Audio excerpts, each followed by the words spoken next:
In Tenochtitlan, the capital of Aztec civilization, a single torch flickers against the night, casting long shadows across the bustling marketplace.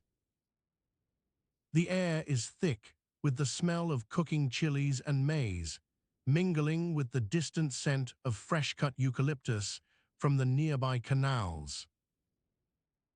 A soft hum of activity surrounds you, shouts of merchants, the clatter of stone on stone as goods are exchanged. What if this torch was not just light, but a portal to another world? What stories does it hold for those who dare to look closer? And what would it be like to witness an entire city waking up under its glow?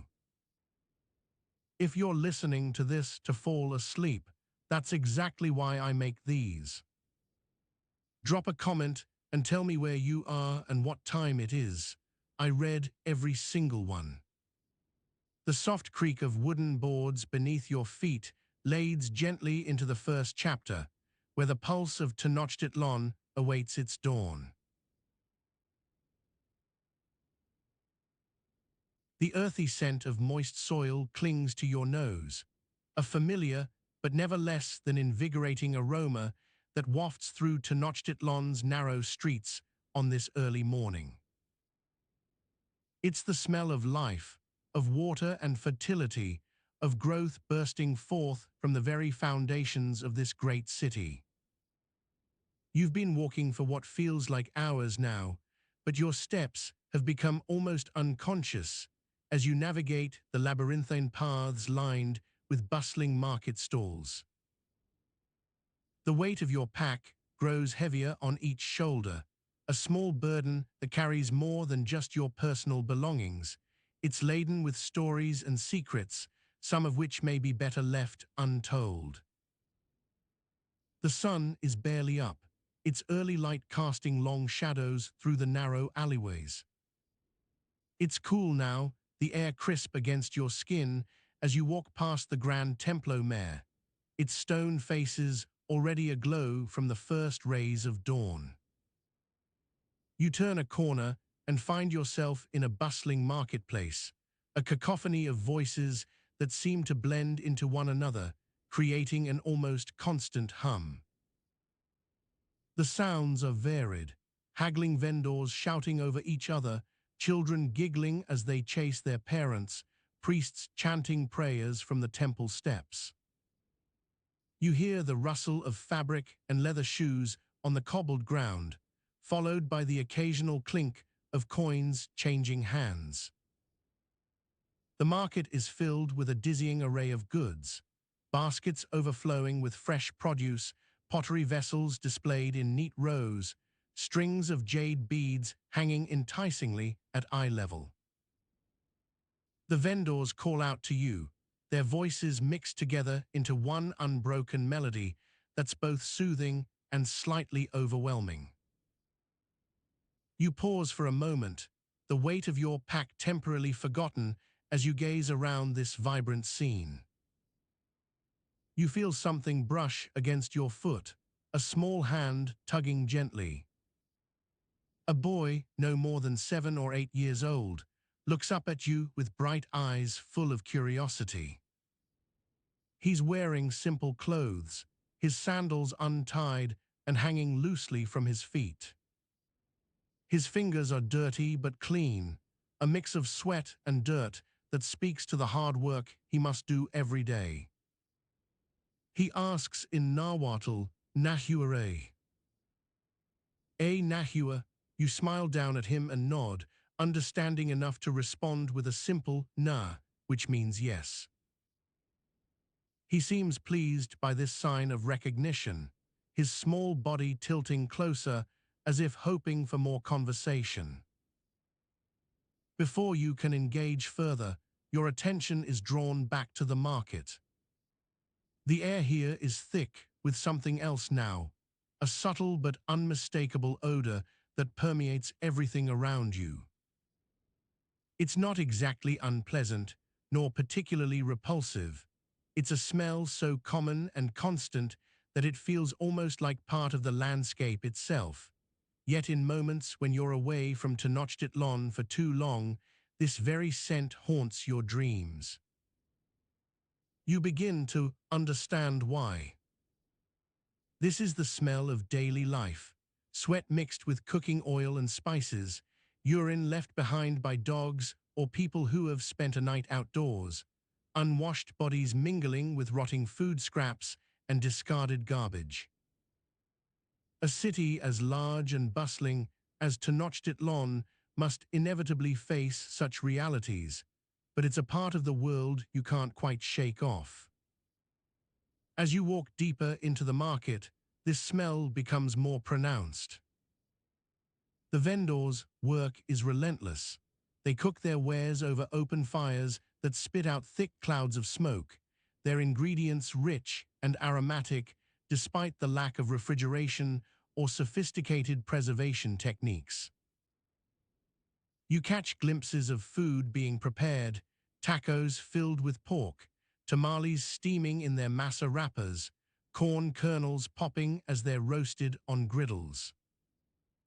The air is warm now, though not yet too hot for early morning. A light breeze carries the scents from one stall to another, each booth offering its own unique blend of aromas that mix together into a complex symphony. You can almost taste it, the heat and pungency of chilies mingling with the sweetness of honey or the earthiness of beans. You pass by a vendor selling fresh avocados. They're small, their skin still green but firm to the touch. The owner is a stout woman with a round face set in weathered lines. She smiles at you when you pause to look over her goods. Nahua, she says. You nod back and consider buying some. These avocados are said to be among the best in all of Tenochtitlan. You continue your slow journey through this market, feeling more alive than ever before.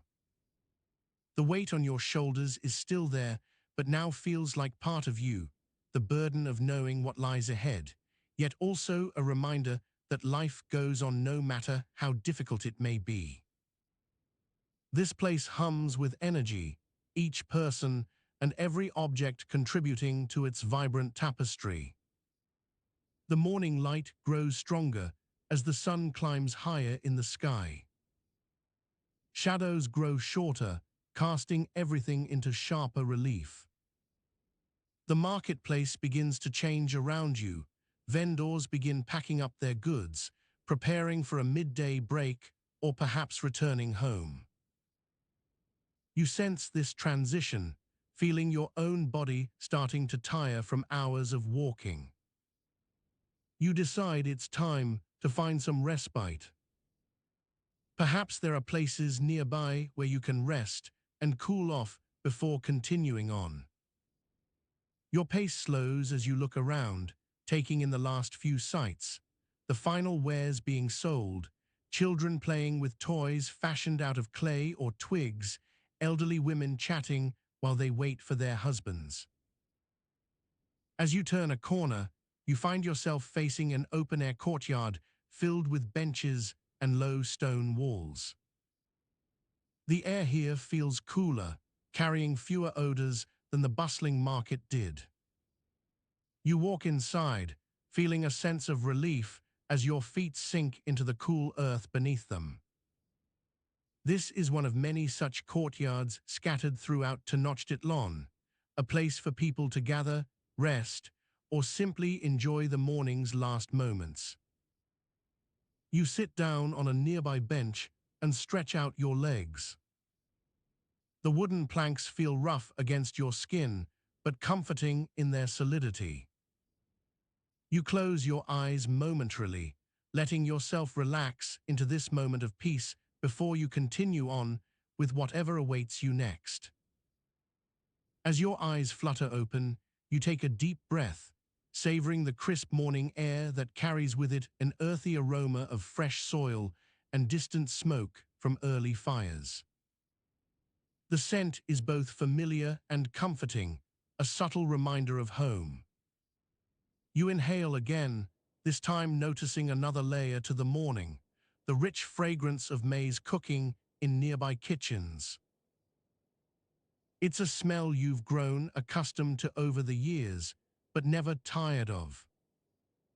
You stand up slowly, feeling the stiffness that comes after long hours of rest. The wooden bench creaks softly under your weight as you stretch and shake out your legs before setting off down the narrow stone path leading towards the heart of Tenochtitlan.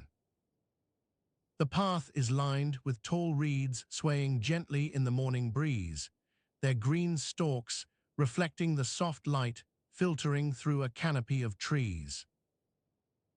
As you walk, you pass by vendors selling fresh produce and hear the distant chatter of people starting their day. A vendor's call breaks your reverie: tamales. Tamales de maize y frijoles. You pause, drawn to the enticing aroma wafting from his stall, a mix of corn and beans simmered in a masa wrapper. The thought makes you hungry despite having had breakfast an hour ago. You continue on, making your way towards one of Tenochtitlan's bustling market squares, where people are already setting up stalls and preparing for what promises to be another busy day. Here the air is thick with activity. Merchants haggle over prices, while shoppers navigate through a maze of colorful stalls filled with goods ranging from textiles to herbs. As you weave your way between the stands, you notice an old woman sitting by her basket full of vibrant flowers: marigolds, hibiscus, and roses. The scent is heady and intoxicating.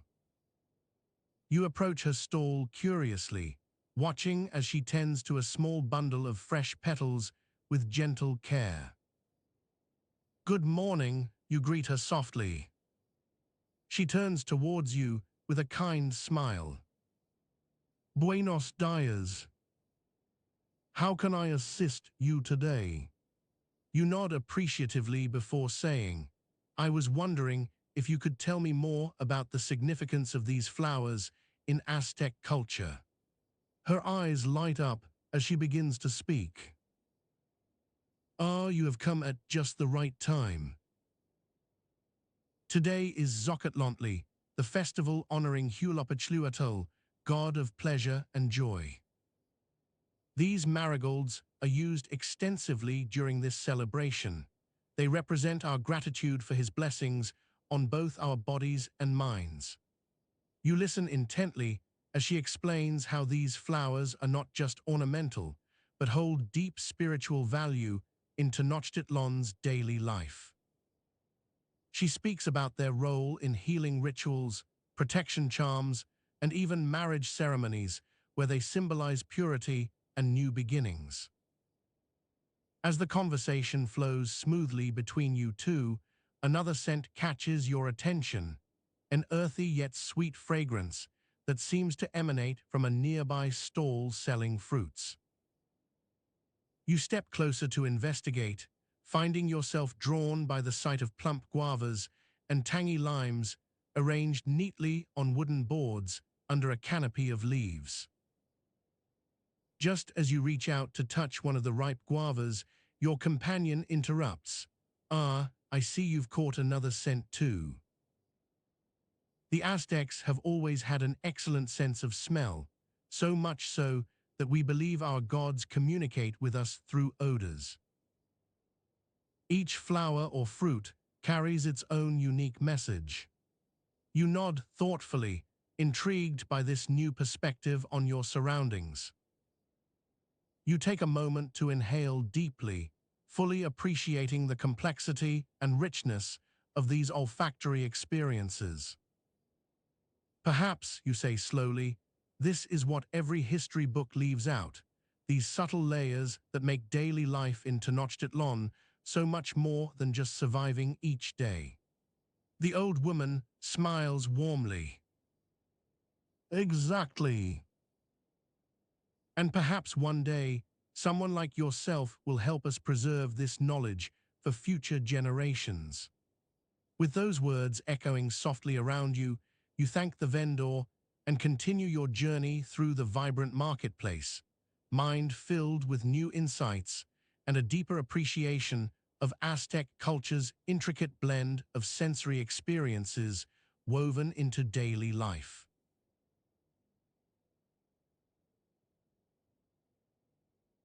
The faint aroma of freshly ground maize fills your nostrils, mingling with the scent of roasted chilies and smoked meats from various stalls.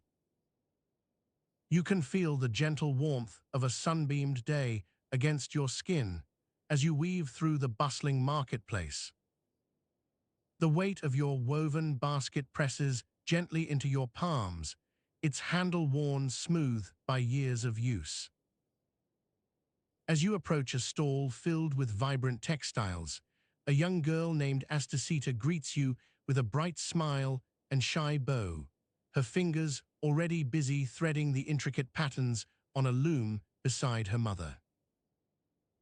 You note how her hands move with practiced ease, each tug of the shuttle-weaving complex designs that seem to dance across the fabric. "Good day, my friend," she says in a voice soft as morning dew.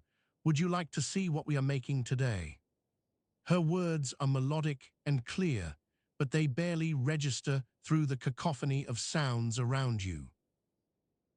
Children's laughter rings out with the occasional squawk from parrots perched on nearby branches. Merchants haggle over prices in a language that seems just beyond your grasp, their voices rising and falling like waves lapping at a shore. You pause for a moment, taking it all in, before nodding gently to Astacita's mother. "Yes, I would love to see what you are doing," you reply with genuine interest. The weight of the basket shifts slightly, as if acknowledging your words. Astacita's hands move swiftly across her loom, each thread interwoven into a tapestry that is both practical and artful. She tells you how these textiles were once reserved for nobility, but now are worn by commoners like yourself. You listen carefully, the sound of weaving becoming almost hypnotic as it blends with the distant cries of street vendors calling out their wares. "This piece here," she points to a section where bright red threads contrast sharply against the dark blue background, depicts our god Quetzalcoatl, the feathered serpent. Each color and pattern holds meaning in our culture. Her words are like whispers carried by soft breezes, gentle yet filled with deep significance. You lean closer to examine the intricate workmanship, fingers tracing the raised threads delicately. The texture of the loom is rough against your skin, scratchy but comforting, a reminder of the labor that goes into such beauty. "I can see why they are so prized," you comment, truly admiring her skill. Astacita's mother smiles proudly from nearby, her dark eyes twinkling with pride as she watches over her daughter's work. You feel a warmth in your chest at their evident connection, the bond of mother and apprentice weaving through generations like a family history tapestry. "Sometimes," Astacita continues softly, "we create pieces just for ourselves or our families. They are special because they tell stories about us."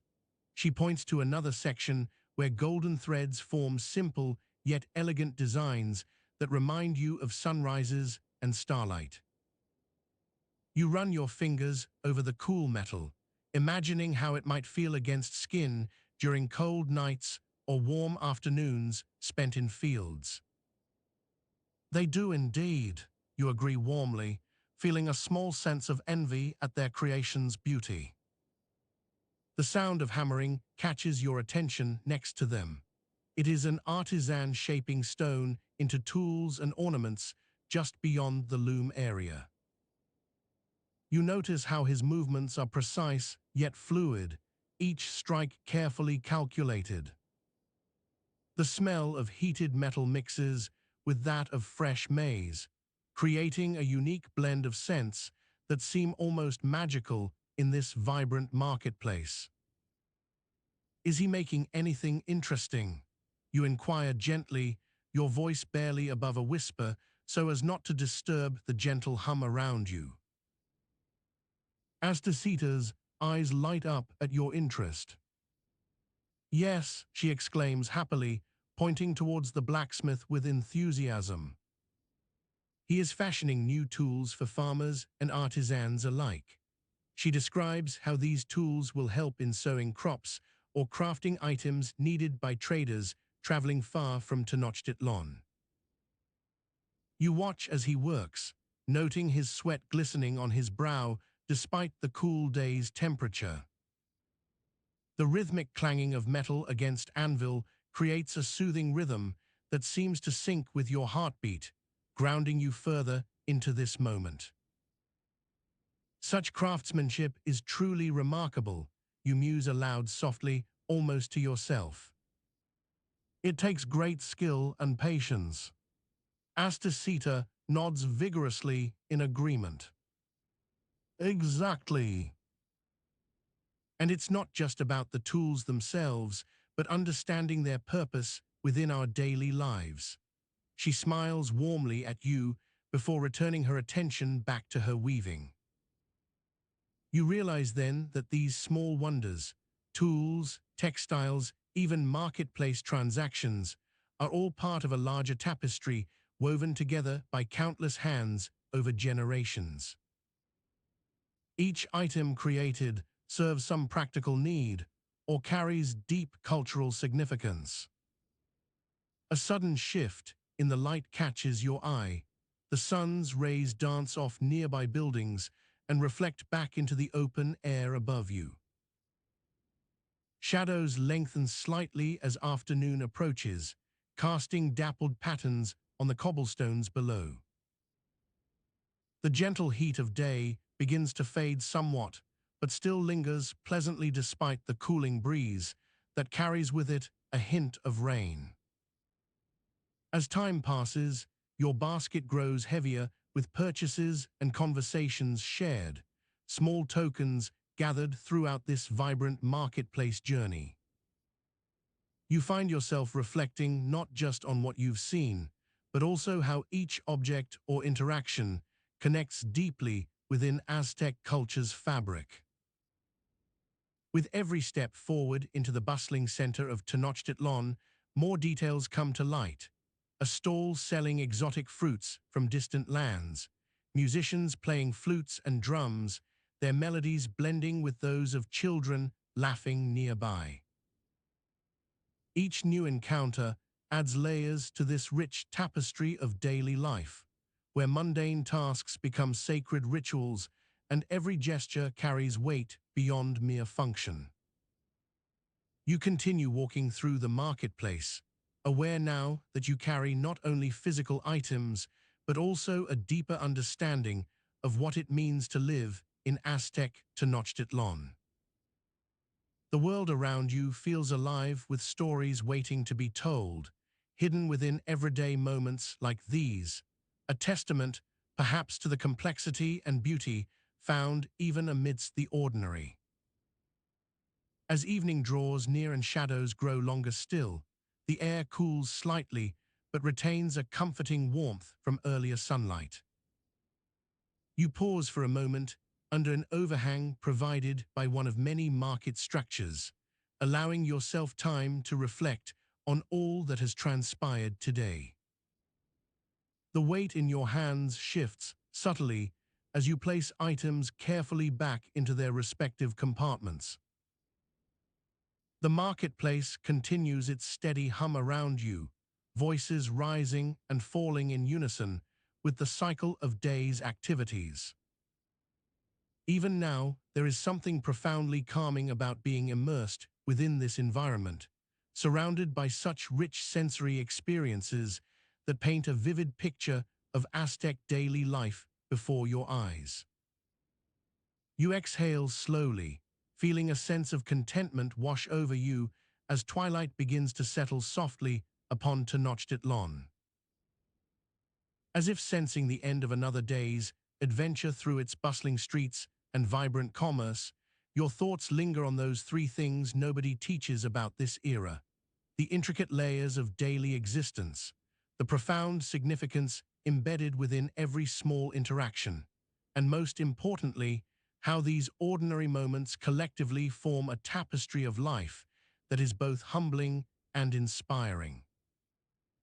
As night fell over Aztec Tenochtitlan, the city's hum became a symphony of life, a gentle lullaby that enveloped all who resided within its walls. The intricate layers of daily existence unfolded like an endless tapestry, each thread adding to the rich fabric of life in this bustling metropolis. From the dawn prayers at the Templo Mayor to the evening offerings to Huitzilopochtli, every ritual and ceremony was a testament to the profound significance embedded within these small interactions. In the heart of Tenochtitlan, beneath the towering structures that bore witness to centuries of history, lay the daily struggles and triumphs of its inhabitants. The marketplace, or Tlapalan, red stone, buzzed with activity as vendors haggled over goods, their voices blending into a melodic cacophony. Here in this vibrant hub, stories were woven together like the intricate designs on the city's finest textiles. Amidst these daily exchanges, there was a sense of community and shared purpose that transcended social status or wealth. Servants and nobles alike gathered at communal feasts, where food was not just sustenance, but a symbol of unity and respect. The act of sharing a meal with one's neighbors reinforced the bonds between individuals and strengthened the fabric of society. Yet beyond these public interactions lay personal moments that were equally significant in shaping lives and legacies.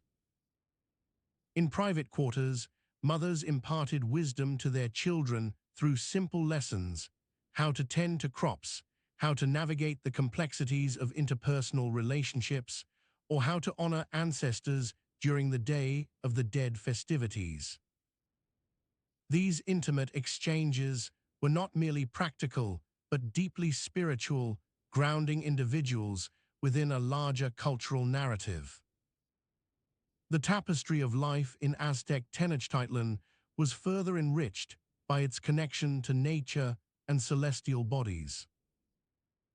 Farmers planned their planting seasons based on astronomical observations, aligning their efforts with the gods' wills.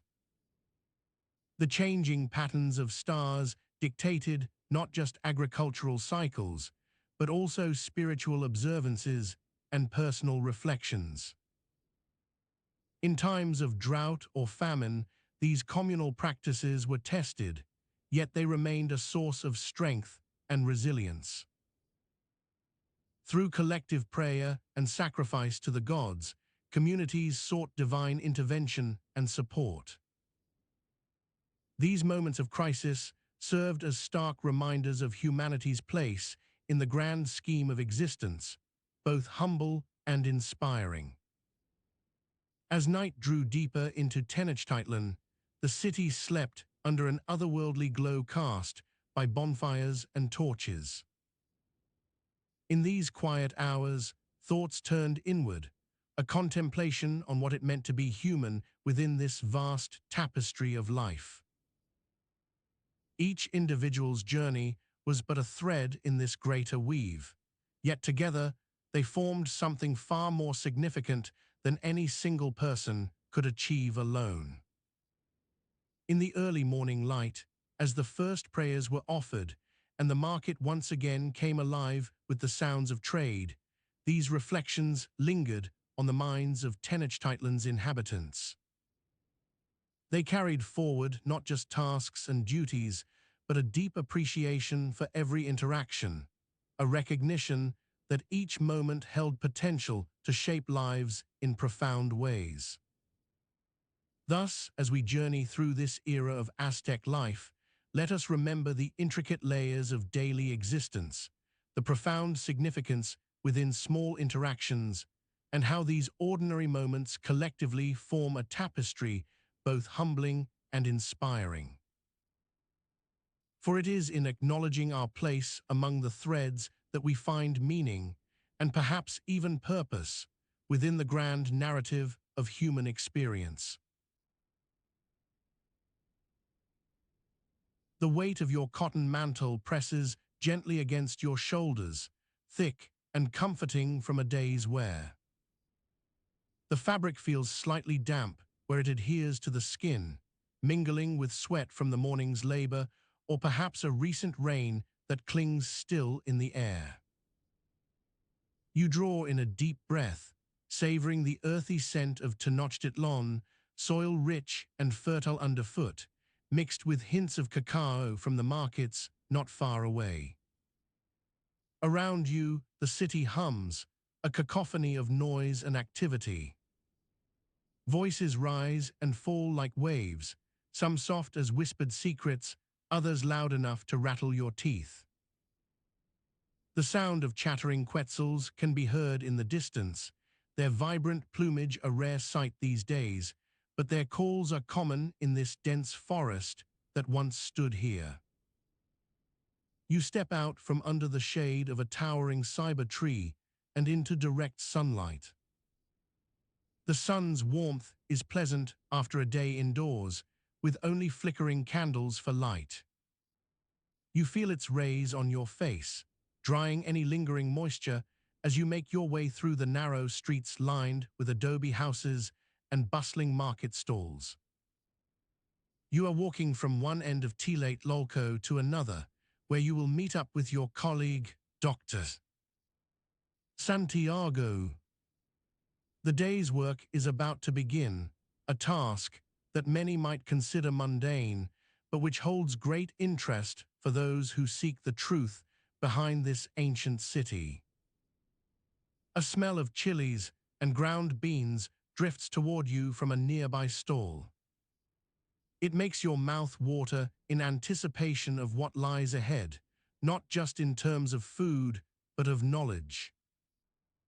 You can almost taste the spicy salsa that will soon be prepared, its heat warming the chill of early afternoon. The vendor calls out to you as she notices you approach. Bienvenido, señor. Another day's labor to decipher the secrets hidden within the stones, she says with a wink and a nod toward your colleague who is just rounding the corner from his work at the great temple. You smile in return but keep walking, the sun's heat now strong enough that it feels like reaching out can grab hold of its rays. You turn left, entering an alleyway where the light dims slightly. The walls here are painted with vibrant murals depicting scenes from Aztec mythology and daily life. As you walk, a child runs past, laughing and carrying a small bundle tied to her back, likely food or supplies for her family's sustenance today. You catch up to Dr. Santiago as he stops just inside the entrance of his workshop. He is dressed in a simple cotton tunic over breeches that are slightly damp from the morning's labor. His sandals are scuffed, evidence of hours spent walking through these streets and into the heart of Tenochtitlan's archaeological sites. "You're late," Santiago says with a grin, not unkindly. "I was starting to think you lost your way." "I'm here now," you respond as he steps aside to let you in. You take off your mantle and lay it over one of the wooden chairs that line the walls of his workspace, a small room filled with tools, books, stones, and dust. "Let's get started then." Santiago moves toward a stone slab laid out on an ancient altar where they can work comfortably side by side. The stone is rough to your touch, worn smooth from centuries underfoot, but still heavy in the weight of its history. You run your fingers along one edge, feeling the subtle ridges and grooves carved into it. This tablet, Santiago begins, as he settles down next to you with a sketchpad and pencil, was found just last month during our dig at Teocalli-Tlatlolco. We believe it dates back to the time of Moctezuma Ii's reign. You nod along as you sit opposite him, the cool stone surface beneath your elbows providing an unexpected respite from the day's warmth. The air here feels fresher than outside. Perhaps a small breeze flows through this space unnoticed by the untrained eye. According to our records, Santiago continues, we've documented several inscriptions on similar stones within these walls, each one different yet telling of important stories, of gods and warriors, of dates and rulers. This particular tablet is unique in its inscription pattern. We're eager to decode what exactly it means. You lean closer for a better look at the stone's surface. The hieroglyphs are intricate, their lines carefully etched into the stone by skilled artisans long ago. You can almost imagine them working, grinding away at the hard volcanic rock with obsidian tools, ensuring each character was perfectly aligned and symmetrical. Santiago points out a series of glyphs that form what appears to be a date. Notice how these symbols are arranged, he says, tracing his finger along their edges. They seem to correspond closely with our own calendar systems in terms of placement, but differ slightly in meaning. You nod as you examine the stone more closely. The hieroglyphs indeed hold a pattern that resembles numbers and symbols used by your people for recording time, dates, months, years, but they are arranged differently here. You think it's referencing an event specific to this city, you ask, running your fingers over another part of the tablet where there seems to be some damage or alteration in how the glyphs have been carved. It feels slightly different under your touch, like a small piece has been chipped away. Possibly, Santiago replies thoughtfully. The date you're pointing out here, well, it's unusual for this era and place. Most tablets from this period reference historical events or important figures. This one might be something else entirely. You run your fingers along the damaged section again, feeling a peculiar texture that doesn't quite match its surroundings. It almost feels like a scratch. Something has been removed here, perhaps intentionally. Maybe it's part of some kind of ritual, you suggest aloud, as another thought comes to mind. What if these symbols were meant not just for recording, but also for erasing certain knowledge? Santiago raises an eyebrow at this idea. He leans in closer to examine the damage more closely himself, his breath warm against your cheek. What are we looking for exactly? You ask him softly. The sound of chattering voices outside fades slightly as he focuses on the stone before them. Well, Santiago says slowly, we'd need to find any patterns or symbols that might indicate what kind of ritual this was, how it worked, who performed it, and why they chose to leave these specific parts intact. You consider his words, feeling a sense of unease as you think about the potential implications. The act of erasing certain knowledge from history could be significant, perhaps even dangerous. So, you say aloud again after a moment's silence, what if this tablet isn't just telling us what happened here, but also hiding something crucial? Santiago looks up at you with a thoughtful expression. He nods slowly as he processes your words. Exactly, he says finally. That's the kind of question we need to explore further. You both spend hours poring over the stone, tracing its lines, and trying to decipher what it might mean, what was once written here, and why certain parts were altered or erased later on. The work is meticulous, but rewarding as you piece together fragments of a story that has been buried for centuries. As the afternoon wears on, the sun begins to dip lower in the sky. You take your mantle off the chair and wrap it around yourself more tightly. The day's heat starts to give way to an evening chill. Outside, children start gathering with their parents as the markets close down for another night. Santiago looks up from his notes and gives you a tired but satisfied smile. We may not have solved this mystery today, he says softly, but we've made progress. You nod in agreement as you stretch your arms above your head. The weight of your work is settling into place, the satisfaction of understanding something that has been lost for so long. As dusk falls and shadows grow longer outside, you realize how much more there remains to uncover, stories waiting just beneath the surface, hidden by time but not forgotten entirely. For it is in acknowledging our place among the threads that we find meaning, and perhaps even purpose, within the grand narrative of human experience.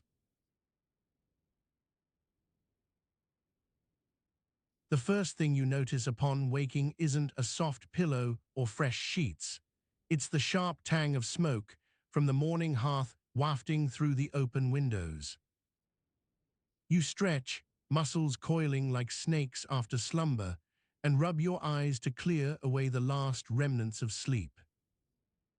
The air is cool against your skin, carrying with it whispers of dry wood and a hint of something sweet, perhaps honey or molasses used in yesterday's meal. A faint chime from the nearby temple clocks breaks through the stillness, its steady beat like an old friend waking up for another day. You sit bolt upright on the woven reed mat, feeling the cool rush of air as you shuffle towards your simple wooden chest. It creaks under your touch, but inside it's a different story. Neatly arranged are folded cloths, some damp from recent washing, and a small bundle wrapped in cloth. You pull out a tunic of dark cotton, brushing away the lingering dust with practiced fingers. The fabric is soft against your skin. It smells faintly of sweat and smoke, a familiar scent after so many nights. Outside, the world stirs slowly into life. In the distance, you can hear children's voices, their laughter mingling with the sounds of mothers calling them for breakfast. You shuffle to the edge of your cot, feeling the roughness of the woven reeds beneath your bare feet as they shift against the floor. A quick glance out the window shows a world still cloaked in the early morning shadow, 10 stories below. The canals are already busy with traders, boats, and their wooden cargo. The scent of fresh water carries up to you, mingling with that of fish and reeds. Breakfast is a simple affair, prepared by your mother or perhaps one of her servants if she's out tending to her fields. You step into the kitchen, where the air is thick with the smell of grinding corn on stone metate, a task often assigned to young hands like yours. The weight of an empty bowl in hand makes you feel grounded and purposeful as you take your place next to a small wooden table by the hearth. The aroma of freshly ground masa hits you first, followed quickly by the sound of stones rubbing together. You dip your fingers into the coarsely ground cornmeal mixed with water, kneading it until it forms a dough that feels both firm and supple in your hands. A bit of salt is sprinkled on top, before you shape the mixture into small cakes. Tortillas, they call them here, flat discs that will soon be grilled over an open flame. The kitchen is warm from the hearth, but damp with the morning's humidity. The walls are plastered and whitewashed to keep out pests. Even so, a few flies hover around the edges of your bowl, drawn in by the promise of something sweet left over from last night's meal. You swat at them absent-mindedly as you work, occasionally glancing up through the smoke-filled air towards the open roof. A soft knock on the door startles you. It's your father, or perhaps a messenger, with news from Tenochtitlan itself. The knocking is insistent, and so you set down your bowl to answer it. As the wooden barrier swings inward, you see not just your family, but also a tray laden with small dishes of beans, squash, and chili peppers, enough for a hearty meal. You take the food from his hands, feeling its weight as if he's handing over more than mere sustenance. The smell of the stew is rich and savory, making your mouth water even before you begin to eat. You sit on a wooden bench next to the hearth, watching the flames dance in their flickering light while you tear off pieces of cornbread with greasy hands. The stew is served in small bowls, 3 for you, 1 each from your father and mother. The colors are muted but pleasing, deep red beans, golden squash, and green chilies that seem to emit a whispering sound as they cook. You eat slowly, savoring the warmth against your skin. It's comforting how familiar this is after so many years. After breakfast, you return to the main square where children gather in small groups for their lessons from the Tolpochkali, schools run by the city council and dedicated to teaching young Aztecs about religion, culture, and history. The sun climbs higher now, casting long shadows across the cobblestones as people begin to fill the area with activity. You find your way through the crowd towards a group of boys your age, their faces set in serious determination as they recite verses learned by heart. One boy named Acuites is particularly skilled.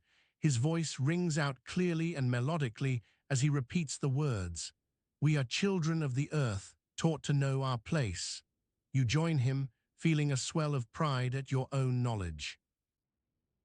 The lessons are brief but intense, hours spent reciting prayers, listening to stories about gods and heroes. You can feel the weight of history in every word. Each tale carries with it the weight of generations who have come before you. The repetition is tedious, yet somehow necessary, a constant reminder that what you do today matters because your actions are part of a greater story. In between lessons, you take turns helping one another write out symbols and numbers on small pieces of clay or wooden tablets. It's painstaking work with only the simplest tools, reeds split into thin strips for writing, ink made from soot mixed with water. The act is slow, deliberate. There are no shortcuts here. You spend an afternoon with Acuites and a few others by the edge of one of Tenochtitlan's many canals. The air smells of fresh fish being prepared at nearby stalls, their smell both appetizing and repelling as you squint against the sun's glare reflecting off the water below. You sit on a small wooden bench, feeling its creak beneath your weight. A trader approaches, carrying an array of goods, colored feathers, spices from distant lands, obsidian knives for sale. He stops in front of Acuites and you, asking if any want to purchase something. Curiosity gets the better of you. You've never seen such exotic items before. You point at a bundle wrapped tightly with colorful strings. Those are macaw feathers, he explains patiently. They come from the jungle far beyond these walls. Each one is worth many times its weight in gold. You run your fingers over the soft, iridescent plumes. They feel almost magical under your touch. The trader nods sagely and wraps them carefully for you before moving on to another customer. Later that day, as evening begins to fall across Tenochtitlan, the city transforms into a bustling hive of activity once more. Children return from school with stories about their lessons, while others play games or practice martial arts in preparation for adulthood. The air grows thick and warm. The sounds of conversation blend together like the colors of twilight. You join your family around a hearth inside one of Tenochtitlan's many communal houses, large, open spaces where families gather to share meals and stories late into the night. The fire crackles warmly as you sit on woven reed mats, listening intently as they recount tales about ancient battles and gods descending from heaven. As the story reaches its climax, your father pauses dramatically, and so it was that Huitzilopochtli led us to this very place, this land of Tenochtitlan, and established our city upon an isle in a lake. A collective gasp echoes around the circle as everyone leans forward eagerly. The weight of history hangs heavy here, more tangible than any stone or statue. It's easy to feel like part of something bigger when faced with such stories. Your mother speaks next, but we must remember too that every great city begins small, like this humble hearth around which we gather. She picks up a piece of charcoal and draws intricate patterns on the ground beside you, symbols representing different aspects of life. You watch intently as she creates them, a jaguar for strength, corn for sustenance, water for nourishment. These symbols feel powerful. They represent more than just marks in sand. They hold centuries of wisdom within their lines. It's a reminder that no matter where one stands or what role they play, every individual contribution counts toward the collective tapestry of Aztec society. After dinner is eaten and stories shared, you find yourself walking back through the crowded streets towards your home. The weight of all these impressions presses down upon you. Each memory, symbol, and lesson feels important in its own way.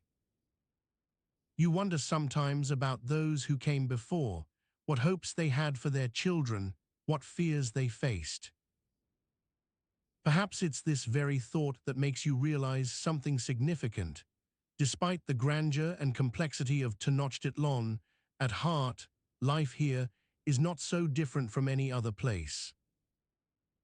People still wake up to the sound of chimes, eat simple meals together, learn about their world through stories passed down over generations. But perhaps there's more too. Perhaps in acknowledging our place among these threads we find meaning and even purpose in this grand narrative called human experience.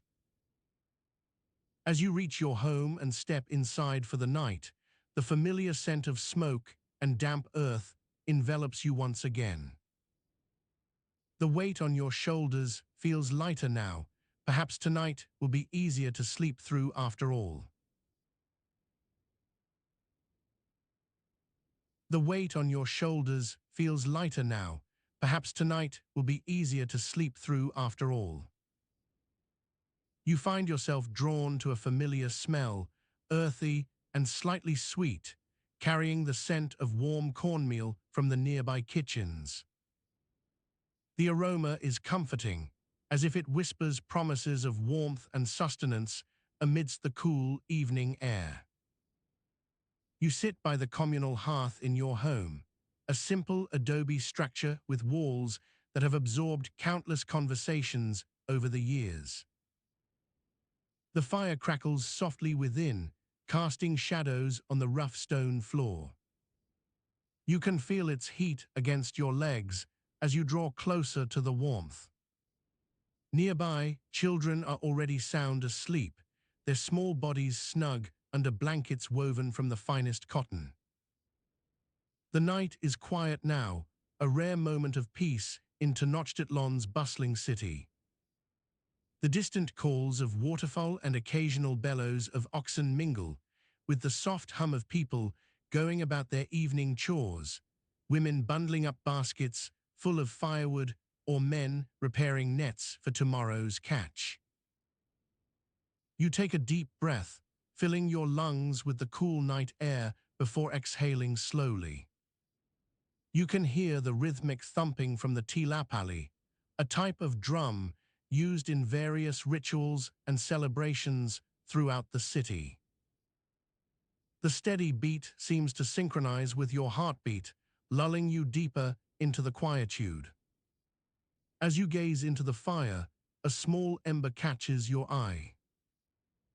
It reminds you of the countless nights spent huddled around these hearths, listening to tales spun by older generations. Tonight is no different, yet there's an undercurrent of unease that has been gnawing at the edges of your mind for days. The night grows deeper, and with it comes a strange silence, so complete you can almost imagine the city itself holding its breath. This stillness is what makes Tenochtitlan both beautiful and unnerving. Every sound carries weight, from the distant creaks of wooden beams to the soft shuffling of feet on cobblestone. In this quiet, there's a whisper of something different, a change in the air that you can almost taste. It's not the usual mix of sweat and smoke and earthy soil, but an unfamiliar tang, like damp paper or old books left out in the rain. You wonder if perhaps it is just your imagination, or maybe some kind of omen. Suddenly, a sharp crack echoes through the night, louder than anything you've heard before. It sounds almost mechanical, too precise to be natural. Your heart quickens as you realize what might have been silenced tonight. The record keepers, the scribes and astronomers whose meticulous work ensures that history is accurately recorded and passed down. The city was once a place of great order, with its calendar system so accurate it could predict eclipses years in advance. But now, this sudden silence feels like an interruption, a disruption to something fundamental. You wonder if the world will continue as before without these voices recording every detail, from the planting seasons to the movements of stars. The crack reverberates through your mind like a warning bell, and you can feel your resolve harden against whatever might be trying to disrupt this ancient order. The night seems to press down on you more heavily now, not just with its weight, but with an unspoken urgency that makes every breath count. You return your gaze to the fire, watching as it dances wildly before settling into a soft glow once more. For a moment, everything feels still and silent again, almost too quiet for comfort. Then another crack sounds, closer this time, followed by a whisper of movement in the shadows beyond the hearth's light. You stand up slowly, the sound of your feet on the stone floor a stark contrast to the silence around you. The night air is cool against your skin as you move towards the source of the disturbance. You pass through doorways and into courtyards where families are still awake in small clusters, their voices low and hushed. As you walk deeper into the heart of Tenochtitlan, the sounds increase, children crying softly, adults whispering urgently among themselves. The night is alive with a sense of unease that seems to pulse from every direction. You can feel it as much as hear it, an undercurrent of tension that makes your skin prickle. The crackling sound becomes more frequent now, almost like distant thunder echoing through the city's narrow streets and winding alleyways. Each one sends shivers down your spine, a reminder that whatever is happening tonight isn't natural. It feels too deliberate to be anything but. A sudden gust of wind stirs the leaves overhead, sending them swirling around you in a flurry of dark green and gold. The sound is almost hypnotic as it combines with the distant crackling into an eerie symphony. You pause momentarily, letting the sounds wash over you like a wave. Then another sharp noise, this time unmistakably metallic, and you see movement out of the corner of your eye. Shadows shift in the half-light, and you realize that not everyone is sleeping tonight. Some are awake to witness this strange spectacle unfolding before them. You quicken your pace, moving towards where the sounds seem to be coming from, a large square near the center of Tenochtitlan, lit by a few remaining torches flickering in the wind. As you draw closer, people begin to gather around you, drawn by curiosity and perhaps fear. The crackling grows louder as you approach, almost a deliberate ticking sound now, like someone counting down. You can feel it resonating through your bones, an ominous rhythm that seems to be leading somewhere specific. People murmur among themselves, their voices growing in volume until they form a low rumble around the perimeter of the gathering. At last, you reach the center of the square, and there before you is something both familiar yet entirely alien, a large stone tablet standing upright on its edge. It's covered in intricate carvings that seem to pulse with an inner light, casting strange shadows against the night sky. The air around it seems charged, as if every molecule holds a secret waiting to be unlocked. A figure steps forward from behind one of the torches, dressed in ornate robes and holding what looks like a small, sharp object. You can see the outline of another tablet held by this person, its surface glinting ominously under the torchlight. The air is thick with tension as the figure raises their hand, the tip of the object barely brushing against the edge of the stone. A final, thunderous crack echoes through the square, and you feel a strange, tingling sensation in your fingertips, like electricity. The tablet begins to glow more brightly now, its carvings coming alive before your eyes as if they are speaking directly into your mind. Each symbol seems to carry its own weight, heavy with history and purpose. The figure steps back slightly, and the light from their torches shifts towards you, bathing everything in a soft golden hue. You can feel every detail, the texture of the stone beneath your feet, the warmth radiating from the fire, even the faint scent of roasting corn wafting through the air, becoming more vivid as if time itself is slowing down. You realize that this moment, brief and strange though it may be, is a testament to something much larger than any single person or event. It's a reminder that history isn't just written in stone tablets, it's woven into every thread of life here in Tenochtitlan. The weight on your shoulders feels lighter now. Perhaps tonight will be easier to sleep through after all. The night still holds its mysteries, but for the moment, you feel a sense of connection, a shared experience that ties past and present together. As the last echoes fade away, you find yourself drawn back towards your home, the warmth of the hearth welcoming once more as you step inside. As dawn's first light painted the sky with hues of rose and gold, you emerged from your bedchamber into the bustling courtyard where women were already preparing their morning offerings to Tlazolteotl, the goddess of purification. The scent of incense mingled with that of freshly ground cornmeal, a familiar aroma that wrapped around you like an old friend. You made your way through the throngs towards the central plaza, where the market was just beginning its daily life. Vendors were setting out their goods, vivid textiles, gleaming obsidian blades, and jars brimming with honey-soaked fruit. A young boy offered a flower to each passerby. His mother smiled as she paid him for his efforts. In the heart of Tenochtitlan, life pulsed with purpose, yet held an undeniable rhythm of its own, a symphony of activity that both hummed beneath your feet and soared overhead in the form of songs carried by the breeze. The marketplace was a microcosm of Aztec society, a place where stories were shared and secrets whispered.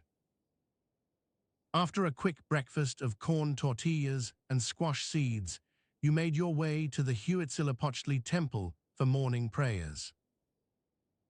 The climb up the steps was steep but familiar. You could almost feel the weight of centuries pressing against each stone as they carried the burden of history and devotion. Inside, the air smelled rich with incense and blood from previous sacrifices, symbols of Aztec resilience in a world where gods were ever watchful. Your thoughts drifted back to last night's gathering, the whispering voices that spoke of the ancient texts, their words weaving into tapestries of knowledge and legend. The record keepers had always been revered for their wisdom, but today they remained silent, like empty pages waiting for new stories to be written upon them. As you descended from the temple, the city opened up before your eyes, a sprawling metropolis with its characteristic grid pattern of causeways leading out into Lake Texcoco. The canals crisscrossed like veins in an ancient map, each one lined with reeds and floating gardens where maize was grown. At every corner, life seemed to simmer, food being prepared, children playing hide-and-seek among the narrow streets. Your path led you through a quieter quarter towards the home of your friend Tenochi, whose family ran a small shop selling medicines and remedies. The door creaked as you pushed it open, revealing an airy space filled with jars containing everything from crushed herbs to shimmering insects used in various rituals. Tenochi greeted you warmly, her eyes reflecting both curiosity and concern. "How did the council meeting go last night?" You hesitated for a moment before responding. "They were quiet tonight. There was little discussion beyond what had been already decided."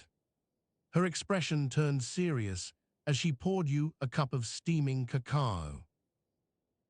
"Do you think it's because of the record keepers? Or perhaps their silence is just temporary, like a breath held in preparation for something greater?" You sipped from your cup, allowing its warmth to spread through your fingers and into your core. "It could be either," you admitted.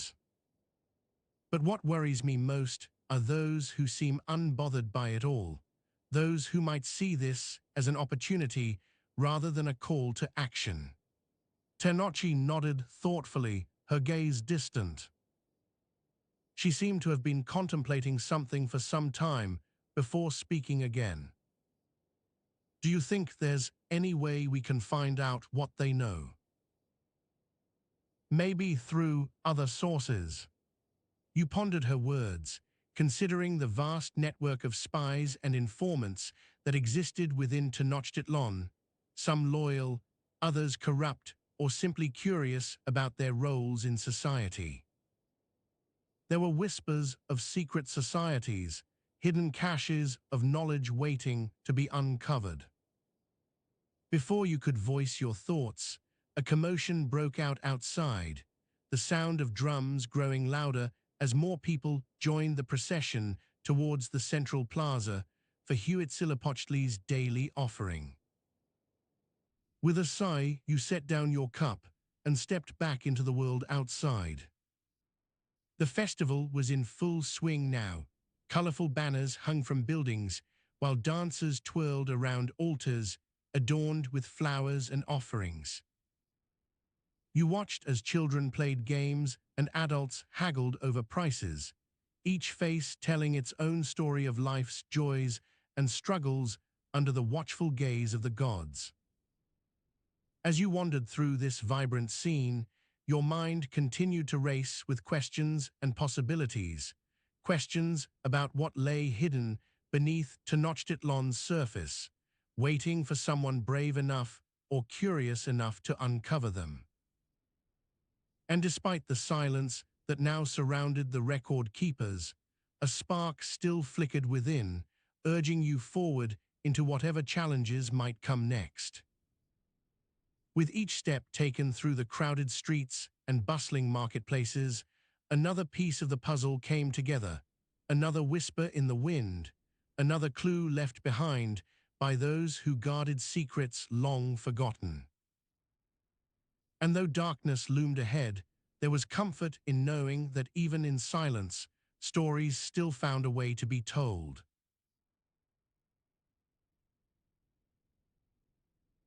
The weight of a woven cloak draped over your shoulders mutes the usual cacophony around you, a soft murmur that melds into the quiet hum of life in Aztec Tenochtitlan.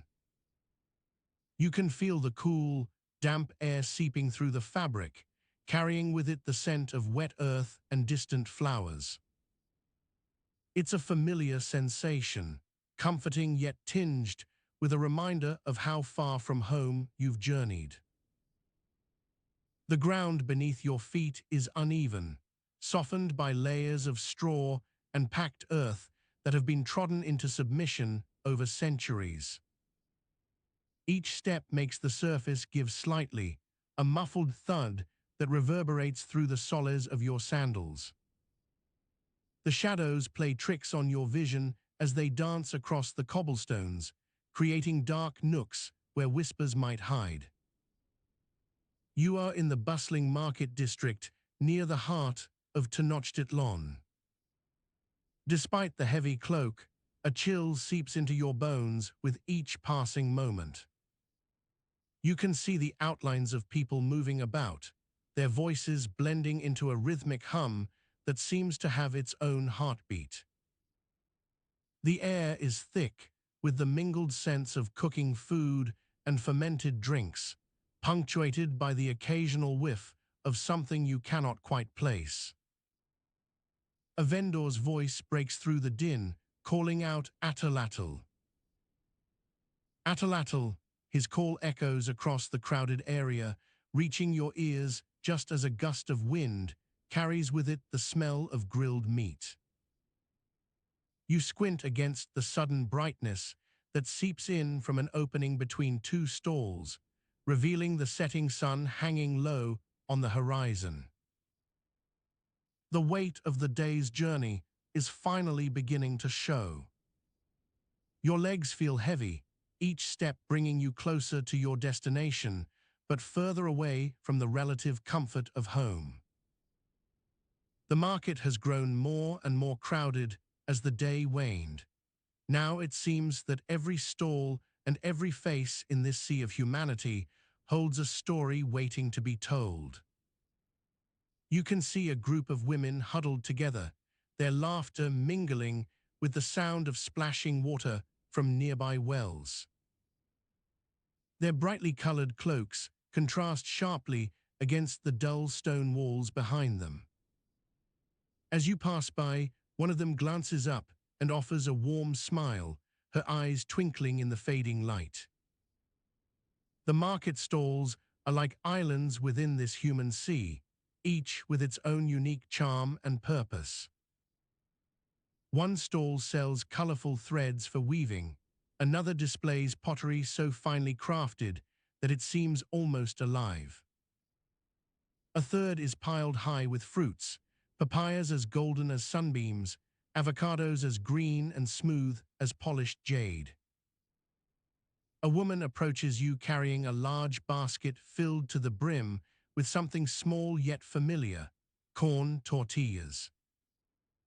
She smiles warmly at your hesitation before pressing one of them into your hand. It's still warm from her own hands, soft but slightly crumbly under your touch. You take a bite, and the taste is both comforting and strange, a mix of earthy flavors that are uniquely Aztec. As you continue to navigate through the crowded market, you can feel the weight of every item in your basket increasing with each purchase: beans, squash seeds, dried chilies. Each one seems to add another layer to a story that will be told later over warm fires and shared laughter. The sun dips lower still, casting long shadows across the market. The air begins to cool more noticeably now, making you grateful for the cloak wrapped around your shoulders once again. You notice an old man sitting on a wooden crate with his back against one of the stalls, knitting something intricate out of colorful threads. He lifts his head as if sensing your presence and smiles without even looking up from his work. "Good day to you," he says softly. His voice is thick with age, but gentle nonetheless. You nod in return, feeling a warmth spread through you at the simple exchange of greeting. The market starts to thin out now. Vendors begin packing up their goods or moving on to quieter streets where they can continue trading under less public scrutiny. The noise levels have softened into an almost tranquil hum, broken only by occasional calls for attention from remaining stall owners. You find yourself walking down a narrower alleyway that leads away from the main market area and towards your lodgings. Here the air is cooler, but carries with it fewer scents, just the faint smell of wood smoke from nearby hearths. The sound of dripping water reaches you through the narrow space, creating an echo effect that amplifies its soothing quality. A heavy sack hangs in your hands, as if weighed down by all the day's transactions and conversations. Each step brings you closer to a small courtyard where your quarters lie. The sensation of stepping across the threshold is almost like walking into another world, quieter, more intimate, filled with soft light filtering through thatch roofs above. As night falls completely around you, you can feel the first stars beginning to twinkle in the sky above. They seem so close here, as if within reach, and their presence serves only to remind you of how far from your own world this place truly is. The air grows cooler still, prompting a shiver that seems almost intentional, nature's way of settling you into rest. You sit by a small fire in the courtyard, watching embers dance across the surface before slowly fading away.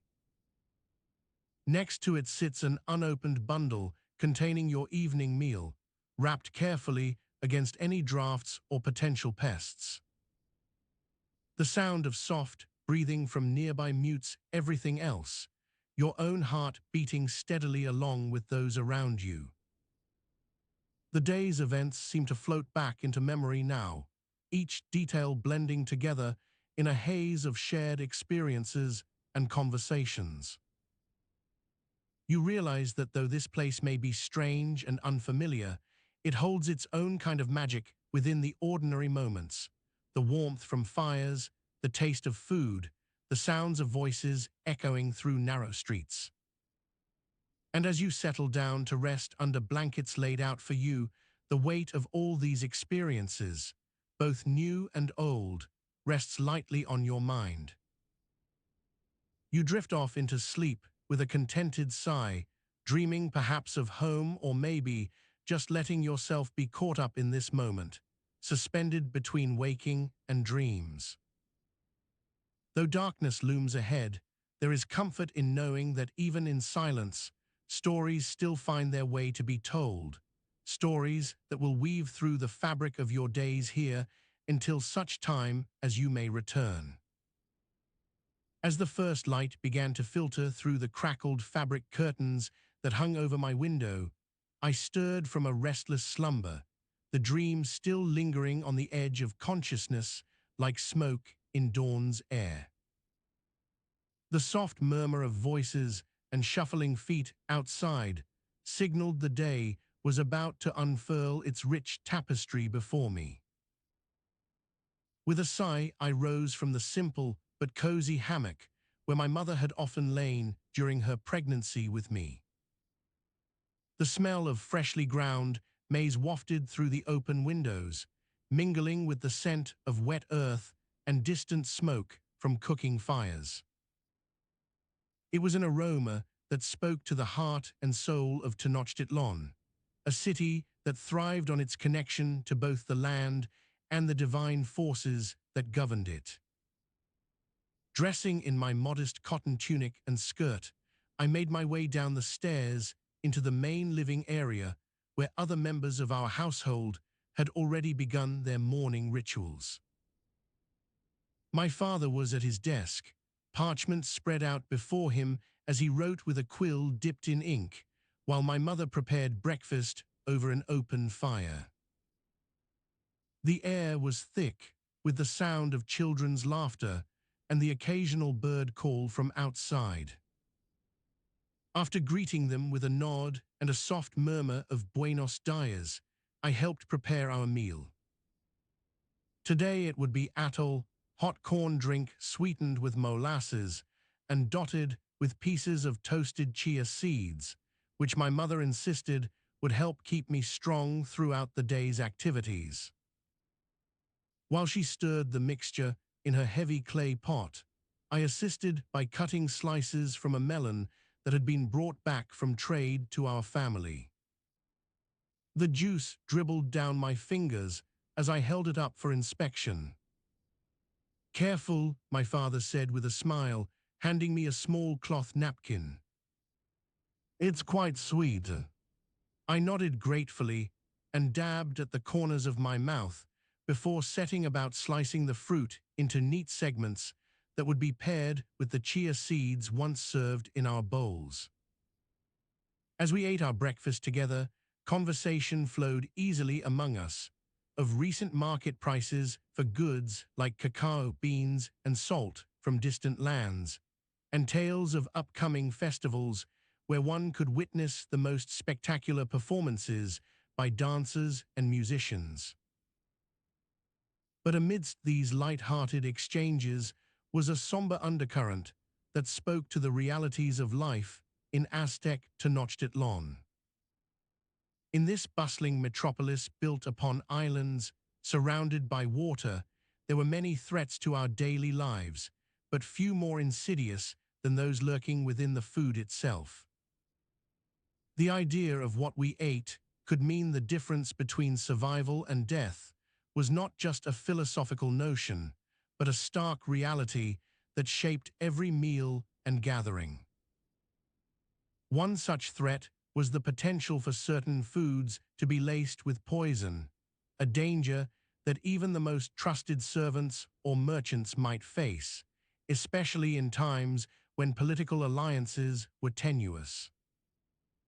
My father had spoken of it many times over the years, how a single grain could carry enough toxins to bring down an adult male, and how such poisons often went undetected until they were too late.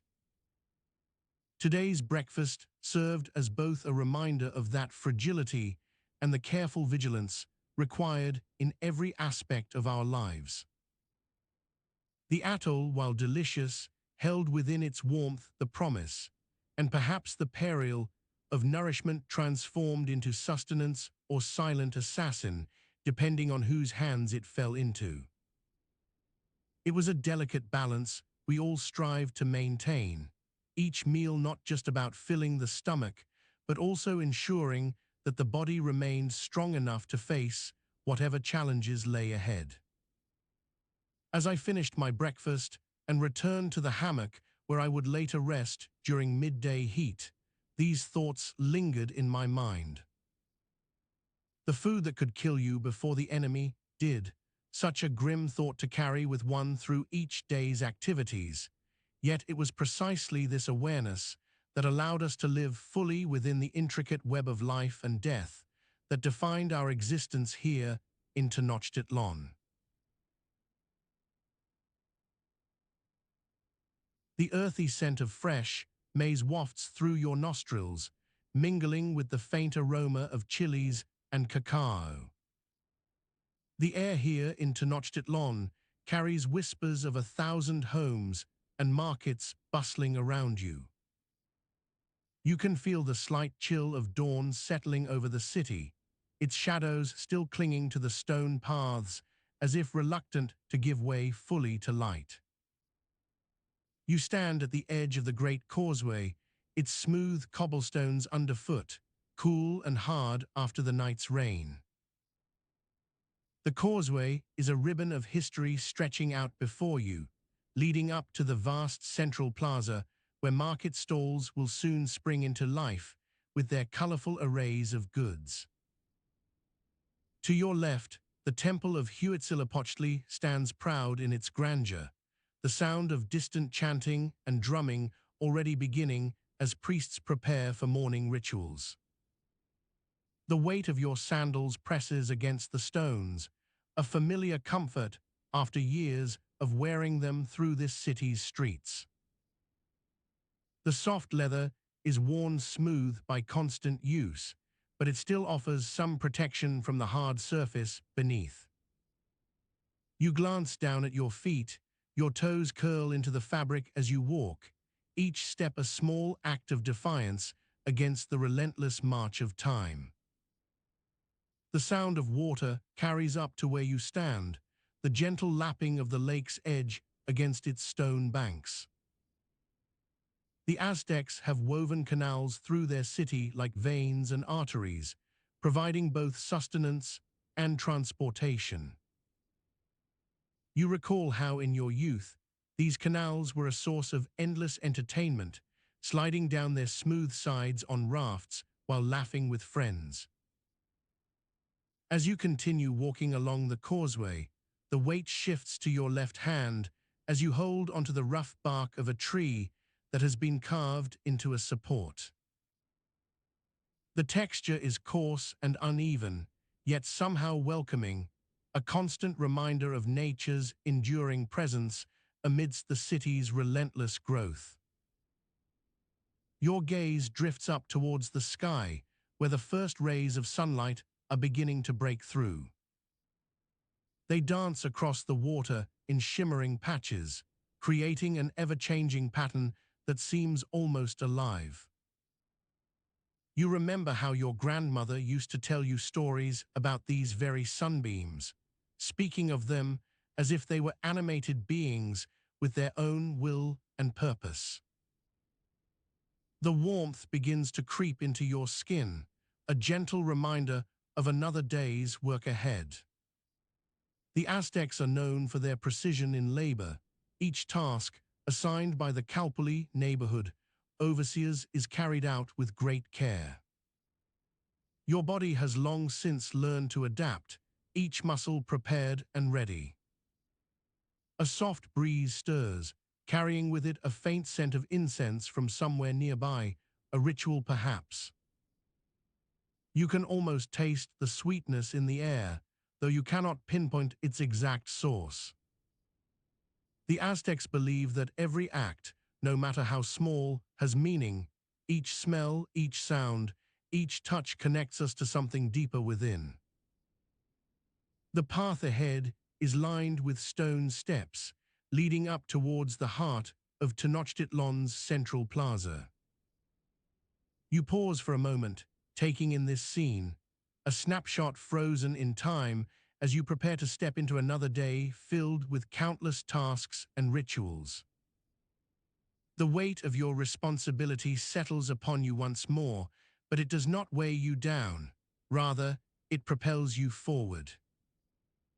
As you continue on, the steps beneath your feet become slightly uneven, a testament perhaps to the constant wear and tear of this ancient city. You can almost feel the echoes of countless footsteps that have preceded yours over centuries, each one carrying its own story, its own secret that outlived everyone who knew it. The plaza looms ahead now, its grandeur drawing your eyes towards the central marketplace, where vendors are already beginning to set up their stalls. The ground is rough and uneven underfoot here too, a reminder of how the city's growth has pushed beyond even the most well-planned boundaries. You can see the outlines of large stones laid down in a haphazard manner, left over from earlier construction projects or perhaps used as markers for important trade routes. As you near the center, a soft murmur begins to rise around you, voices of buyers and sellers intermingling with the distant sounds of drumming. The air here is thick with anticipation. Each stall awaits its turn in this daily drama that unfolds before your very eyes. You know these faces well, the women selling corn tamales, their hands moving deftly as they shape dough into perfect little packages, the men hawking feathers and beads, their voices rising above all others to draw customers closer. The scent of roasting maize fills the air now, mingling with spices from various foods being prepared. The earthy tang of beans is mixed in too, served plain or as part of a complex stew known for its rich flavors that can take hours to prepare properly. You know these dishes well, their preparation often serving not just hunger, but also social obligations and religious ceremonies. Amidst this bustling scene, you find yourself drawn towards one particular stall, where a young woman is carefully arranging bowls filled with green chili peppers. Her fingers move quickly as she slices each pepper into thin strips, their vibrant color contrasting sharply against the dark stone tabletop. You watch her for a moment before speaking up softly. "Good morning," you say gently, drawing her attention to yourself. She looks up from her work and smiles warmly in return. "Good day to you too." You begin chatting casually about your recent purchases. She sells not only chili peppers, but also tomatoes and onions, which she sources directly from nearby gardens. As the conversation continues, so does the sense of community woven into every interaction here. Each stall is a node within this vast network, connected by threads of shared knowledge, traditions, and personal histories. The sound of hawking voices grows louder as more traders arrive, filling in around you. Vendors call out to passers-by with offers that seem almost too good to be true: roses for 5 centavos, fresh fruit juices at a special price today only. The air buzzes now with energy, a blend of excitement and everyday urgency. As the day progresses, your eyes begin to droop slightly from fatigue. You are not young anymore, and each step feels heavier than it once did. Yet here in Tenochtitlan's central plaza, surrounded by this sea of human activity, you find a strange comfort. Each face, every voice, forms part of an intricate tapestry that has remained largely unchanged for centuries. The thought lingers at the back of your mind. What if there was more to these stories than meets the eye? What if certain secrets were intentionally kept buried beneath layers upon layers of everyday life, only surfacing once in a while like whispers carried on the wind? Perhaps this city is not merely what it appears from afar, a grand metropolis teeming with life and commerce. Perhaps within its very stones lie untold tales waiting to be uncovered, tales that speak less about conquests won or lost than they do about simple, enduring truths woven into the fabric of daily existence. As you make your way through this lively market, the weight in your hands grows lighter still, perhaps because each object handled, every conversation shared contributes not just to survival, but also to building something more profound. Something that transcends mere physical presence and reaches towards understanding, a recognition perhaps, that even amidst chaos and uncertainty, there exists beauty hidden within ordinary moments. The sun begins its slow descent across the horizon now, casting long shadows over the plaza as it prepares for another day's end. You find yourself pausing once again by one of those steps leading up to higher ground, perhaps an old structure built into the earth itself, or simply a natural rise in elevation where you can rest your weary bones. Here, among these familiar sights and sounds, you sit down carefully on some flat stones, allowing the sun's warmth to seep through any remaining layers of clothing. The air cools slightly as evening approaches, but remains filled with that same mixture of life, a sense of continuity despite everything else changing around it. As night begins to fall softly upon Tenochtitlan, you close your eyes briefly, letting go of all thoughts, letting the sounds and smells blend together into a soothing melody. The weight of history seems to lift slightly here too. These quiet moments between day and night offer an escape from constant activity, a chance simply to be present. In this stillness, you muse upon those secrets that outlive everyone who knew them, their truth perhaps buried so deeply as to remain hidden forever or waiting patiently for the right moment to emerge. Whatever their nature may be, they form part of what makes Tenochtitlan unique, these small revelations nestled within its grand narrative, shaping every aspect of life in this vibrant city.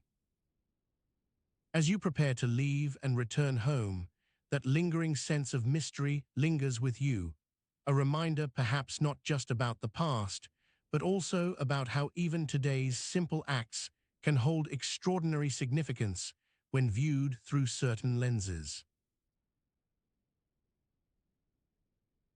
The earthy scent of loam and decaying leaves lingers heavy on your nostrils, mixing with a faint hint of incense that clings to the air like a forgotten dream. You stand in what was once the heart of Tenochtitlan's sprawling city, now reduced to heaps of rubble and shadows cast by the setting sun. The weight of stone bricks is almost unbearable as you reach out a hand, feeling their cool, weathered surface under your fingertips. The stones are not just any old rocks. They've been cut with precision, each one fitting perfectly into its neighbor like pieces in an ancient puzzle. You can sense the labor that went into shaping these monoliths, the sweat and toil of countless hands working tirelessly day after day. The stone has a rough texture, marred by centuries of wear and tear, fissures running through it, some smooth from years of rain washing over them, while others are jagged, as if nature itself had taken its share. As you walk along the ground that once was bustling with life, now silent except for the occasional rustling leaves or distant bird call, a chill seeps into your bones. The setting sun casts long shadows across the ruins, giving everything an almost ghostly appearance. Light filters through gaps in the walls, painting patterns on the dusty earth beneath you. You notice how the stones seem to whisper secrets from their age-old silence, stories of ancient empires and fleeting glory that now lie buried under your feet. You can feel the weight of history pressing down upon you, a constant reminder of what once was here, vibrant and alive. The air is thick, with the faint smell of incense, mingling with the earthy aroma of decay. It's as if the very stones themselves are holding onto remnants of their past. Scented oils that were used to honor gods long ago now seep into cracks and crevices. The scent lingers on your clothes, clinging like memories you can't quite shake. As you reach out a hand once more, feeling the rough surface of one particularly large stone, there's something different about it. It seems heavier than its neighbors, as if hiding some secret beneath its worn exterior. You lean in closer, eyeing the crevices and fissures that crisscross this particular piece. With gentle fingers, you begin to chip away at a small section of mortar, careful not to damage any surrounding stones. Underneath, something cold and metallic glimmers, a thin sheet of metal barely visible amidst the stone's rough surface. Your heart quickens slightly as you realize what might lie beneath, perhaps an artifact long hidden, or perhaps just another piece in this grand puzzle that has been slowly revealed over time. You can almost hear whispers echoing through the ruins, voices from a bygone era murmuring about ancient treasures and lost knowledge. The air seems to ripple with history, each breath drawing you deeper into these layers of past lives and forgotten dreams. The stone is heavy in your hands now. A small chunk of it crumbles away as you prise it free, revealing more than just metal, but perhaps something much greater. A glinting object catches the fading light. What if this was not merely another trinket or tool? What if this fragment held within itself evidence of a time long past? You can feel a shiver run through your body, both from the chill in the air and the weight of discovery resting upon you like an unspoken promise. This isn't just about bricks and mortar, it's about stories untold and mysteries waiting to be unraveled. As night begins to fully settle over Tenochtitlan's ruins, casting everything into a soft twilight glow, you feel both exhilarated and uneasy. The cool air nips at your skin as the sun dips below the horizon, leaving only shadows behind. You know that with each piece you uncover, more questions arise, questions about who these people were, what their lives entailed, and why they left such grand structures behind.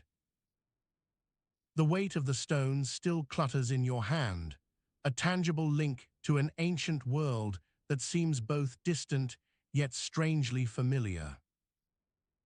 You can almost hear echoes from long ago whispering through the ruins, urging you forward with each step taken into this enigmatic past. The weight of stone seemed to grow heavier with each step you took deeper into the ruins that once housed the grandeur and daily life of ancient Aztec Tenochtitlan. The whispers grew louder, blending with the rustling leaves and faint cries of birds as they circled overhead, seemingly wary of your presence in this long-forgotten place. Your torch flickered intermittently, casting eerie shadows on the rough stone walls that bore marks from centuries of weathering and occupation. You noticed small patches where fragments of frescoes had chipped away over time, leaving only hints of once vibrant colors, perhaps depicting scenes of everyday life or ceremonies so vivid they could almost be seen in your mind's eye. You pressed forward, guided by the weight of historical curiosity rather than any clear path. The air grew cooler as you descended deeper into what must have been a residential section of this sprawling metropolis. Here and there, exposed wooden beams lay half-buried under centuries of accumulated earth and rubble, testament to structures long since collapsed. Amidst the debris, an artifact caught your eye, a small, intricately carved figurine depicting a telatony, or ruler, with his eyes closed in meditation, hands clasped as if praying. This delicate piece had somehow survived the passage of time, its significance only now becoming clear to you amidst this archaeological treasure trove. You reached a narrow passageway that seemed more like an ancient alley than part of any grand building. It was here that you found remnants of daily life, pieces of pottery scattered across the floor, their once vibrant glazes dulled by age but still recognizable as Aztec wares. Nearby, fragments of what appeared to be woven clothing and leather sandals lay entwined with bones and teeth from a variety of animals, hinting at both sustenance and ritual practices. A sudden gust of wind stirred your torch, illuminating a partially collapsed alcove adorned with carvings that spoke of water gods, rain, and fertility. These symbols were not just decorative. They served as reminders of the Aztecs' deep reverence for nature, their lives intimately tied to the cycles of rainfall and harvest. Further into the ruins, you discovered what appeared to be a crude but well-used kitchen area, complete with stone grinding stones used for maize processing and remnants of foodstuffs, corn cobs, beans, squash, all evidence of the daily labor that sustained this once thriving city. Among these artifacts was an intricately carved wooden bowl, its design depicting scenes from Aztec myths, a testament to their rich cultural heritage. As you continued your exploration, a sense of connection began to grow within you. These ruins were more than just physical remnants. They held the very essence and spirit of life in ancient Tenochtitlan. Each artifact told stories of individuals living through triumphs and struggles, joys and sorrows that resonated across generations. Finally, after hours spent wandering these silent halls, your torch cast long shadows as you approached a large, partially uncovered room. The floor was covered with layers of what appeared to be plaster and adobe, beneath which rested more stone structures, likely the foundations of important buildings or temples. These walls bore inscriptions that seemed almost readable, hinting at detailed records of Aztec history, laws, and religious practices.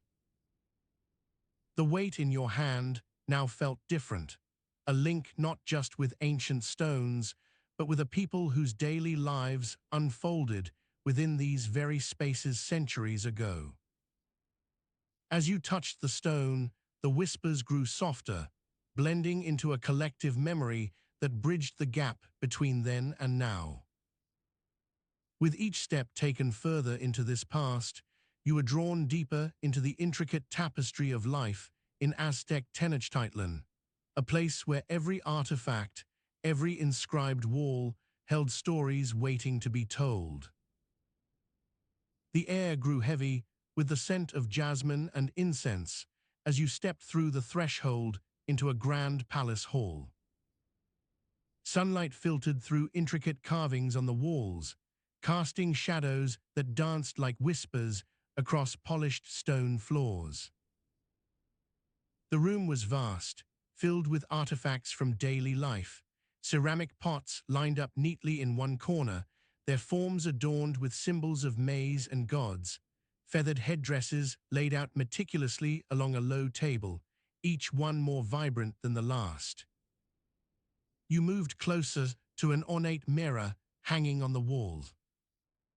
Its surface was etched with images of Aztec deities, their eyes following you as if they were alive. You ran your fingers over its smooth glass-like surface, feeling the subtle indentations that told stories of ancient rituals and offerings. The reflection in the mirror seemed to stretch out, revealing not just a physical image, but also glimpses into past lives, faces of people who had once stood here, their voices echoing faintly as they spoke of mundane tasks, festivals, and daily struggles. A door at the far end caught your eye. It was slightly ajar. With curiosity piqued, you approached quietly, feeling the coolness seep through the wood as if it held secrets frozen in time. As you pushed open the door, it creaked softly, releasing more whispers of history. Inside, the walls were not smooth, but riddled with layers upon layers of inscriptions and symbols. Each layer bore witness to a different era, each one telling its own tale. The first layer was painted in vivid reds and oranges, depictions of warriors, their faces grim as they prepared for battle. The symbols spoke of victories won and lost, alliances forged and broken. Beyond them lay another layer, this time more subdued with blues and greens dominating the palette. Here were images of gods and goddesses, their eyes staring out like silent judges over scenes of daily life. Farmers tending to fields, women crafting textiles, children playing simple games. As you delved deeper into these layers, each one peeled back like an onion, revealing a new story. The walls whispered tales of trade routes that linked Tenochtitlan with distant lands, bringing exotic goods and ideas. There were depictions of feasts and celebrations where the wealthy and influential mingled freely, their laughter blending with the sounds of music and dance. The final layer was perhaps the most intriguing. It spoke of a time when the very fabric of society began to unravel. The walls here bore marks of conflict, cracks running diagonally across them like scars from wounds inflicted by internal strife. Symbols of division and discord painted in dark hues contrasted sharply with those of unity, creating a stark reminder of the fragility that lay beneath the surface of Aztec civilization. You stepped back to take it all in, feeling both humbled and inspired by the layers upon layers of history preserved within these walls. The stories they told were not just about past events, but also reflections on human nature, how we build, destroy, rebuild, and learn from our mistakes.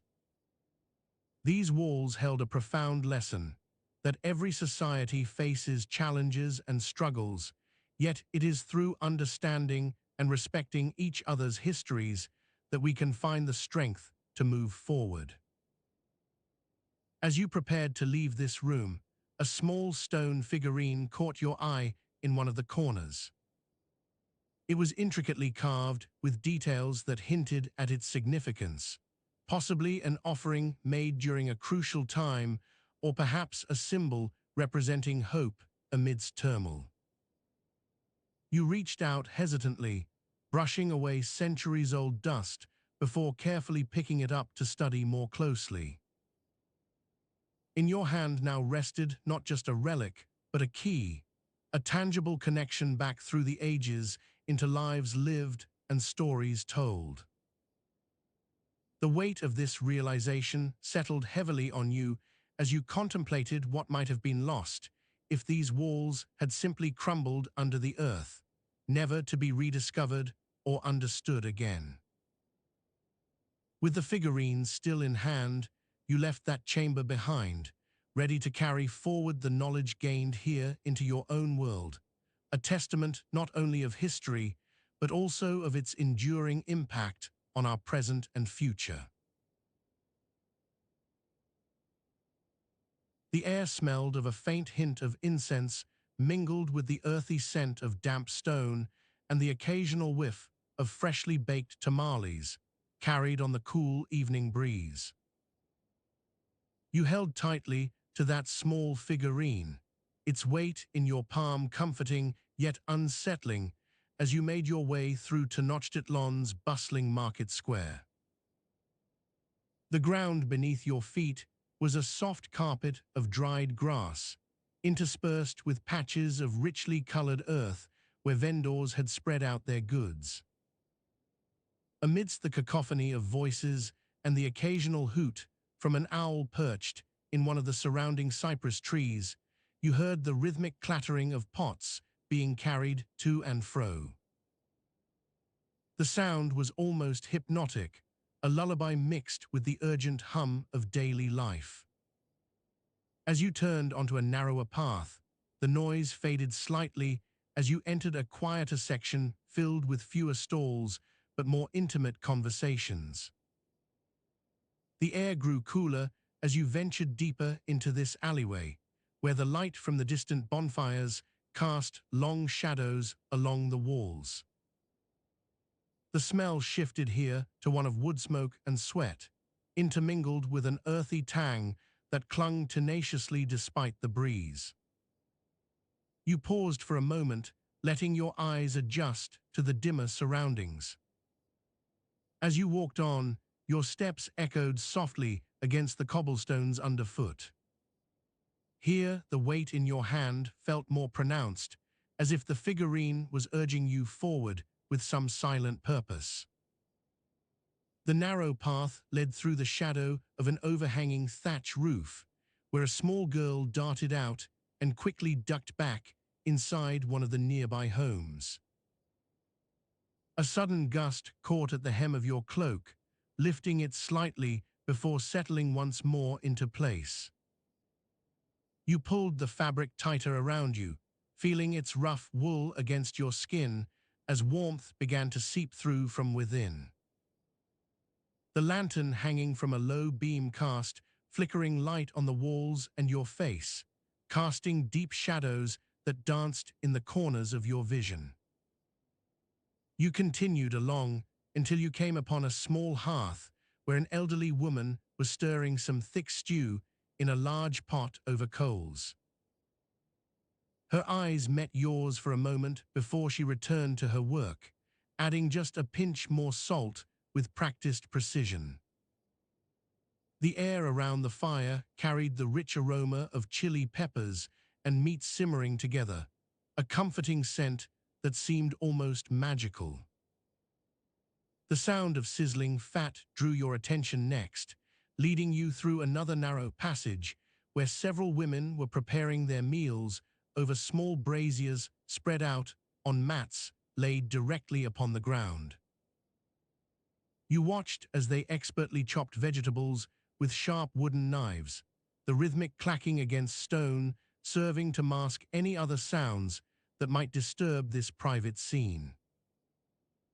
As you approached one particularly active group of cooks, a young boy darted past them carrying a large jug of water balanced precariously on his head. The weight was clearly more than he could handle as it began to tilt slightly. You instinctively reached out your hand and steadied the jug just in time, earning an appreciative smile from both the boy and the woman who had been managing the water. "Gracias," she said with a nod of her head, allowing you to feel the warmth of gratitude, even if only through that brief contact. The air around them was filled with the steam rising from various pots and pans, creating a humid heat despite the chill in the night air. You took a sip of your own water as another woman handed it over, feeling its coolness against your lips. The lanterns flickered again, their light casting long shadows that twisted and writhed like living things across the walls. The sound of distant laughter reached you through the narrow alleys, mingling with the occasional cry of a child or the rustle of animals seeking shelter from the cold night air. A sense of contentment washed over you as you stood there for what felt like an eternity. The figurine in your hand remained heavy and familiar, its weight now more comforting than unsettling. You decided to take it out into the open, where the light was stronger and the shadows less dense. As you did so, a small dog approached curiously, sniffing at both you and the object before darting off with an excited bark. The warmth of the lanterns began to draw other figures from their homes, each one pausing for a moment in the open air as if gathering strength or perhaps seeking permission from unseen forces. A young couple walked by, holding hands and speaking softly to each other, their faces illuminated briefly before being swallowed once more into shadow. You followed them slightly further until you found yourself standing just outside a small wooden door that seemed almost magically well lit inside despite the darkness without. The door opened slowly on its own, as if guided by some unseen hand, revealing a warm light spilling out onto the cool night air. Stepping through, you felt your way into a cozy interior, where the scent of roasting maize and chilies filled every corner. A large fire crackled merrily in the hearth, casting golden hues across everything within reach. The warmth enveloped you immediately, as if welcoming back a long-lost friend. A woman sat hunched over her work, sewing with deft fingers, while another younger girl helped by folding and laying out the finished pieces of clothing on a low table nearby. They both looked up at your arrival, but quickly returned to their tasks without breaking stride or speaking. The air was thick here with the smell of tobacco smoke and the faint hint of something sweet, a concoction perhaps from one of the many herbs growing in the surrounding gardens. You settled yourself beside the fire, feeling its heat against your skin as you laid down the figurine gently on a nearby stool. As you watched the flames dance across the hearth, you let out a slow breath and leaned back into the cushions that had been prepared for guests. The sound of laughter grew louder from outside, yet here it was muted by distance and the thick walls surrounding this little sanctuary within Tenochtitlan's heart. You closed your eyes briefly, letting the warmth lull you. When you opened them again, the firelight played across a scene that seemed almost magical, a world where daily life intertwined seamlessly with history itself, where every moment held both weight and wonder. The figurine in your hand felt even more significant now, its presence marking not just a connection to this place, but also a bridge between then and now. With each breath you took, the air around you seemed to grow lighter, the tension of the day slowly fading away as you settled deeper into the cushioned seat. The sounds outside drifted in softer still, becoming part of an ambient hum that cradled your senses in their embrace. Here was a place where time itself felt like nothing more than a series of moments strung together, each one precious and fleeting. As you let yourself drift closer to sleep, the weight of the figurine finally loosened its grip on you. Its story remained untold for now, a secret wrapped tightly in layers that only future hands might unravel. For tonight, it sufficed simply to be held, a symbol of connection between this place and your own world, a reminder of where the threads of history began. In the quiet darkness that soon enveloped everything, you felt yourself sinking further into slumber, the warmth from the fire casting soft shadows across the walls as if guarding the secrets within. And in these final moments, before rest claimed you entirely, a small smile played on your lips, a silent acknowledgement of the journey undertaken, and an eager anticipation for whatever adventures lay ahead once more. The weight of the figurine slipped away completely, leaving only its lingering presence in memory as you drifted into dreams that promised to hold both mystery and familiarity. The soft thud of your boots against the polished stone floor echoed softly within the chamber you had left behind. The cool, damp air clung to your skin like a second layer, thick and heavy, with the scent of ancient incense and dried blood. Your hand still held the small figurine, its smooth surface cradled between your fingers as if it were a precious gem. The weight of knowledge it bore seemed heavier now that you were outside again, in the open air where the day's heat was just beginning to wane into the cool evening. The sounds of Tenochtitlan filled the space around you, a mix of distant drumbeats and flutes, mingling with the soft chattering of people returning home from their long days. You could hear the occasional splash as someone crossed a canal by boat, or the clatter of horses' hooves on cobblestones. The air was rich, with the smell of cooking food carried in from nearby kitchens, smoky beans, sweet masa tamales wrapped tightly in leaves, and fragrant chili peppers. Your stomach rumbled softly at the thought, but you forced yourself to keep moving, knowing that the next stop required your full attention.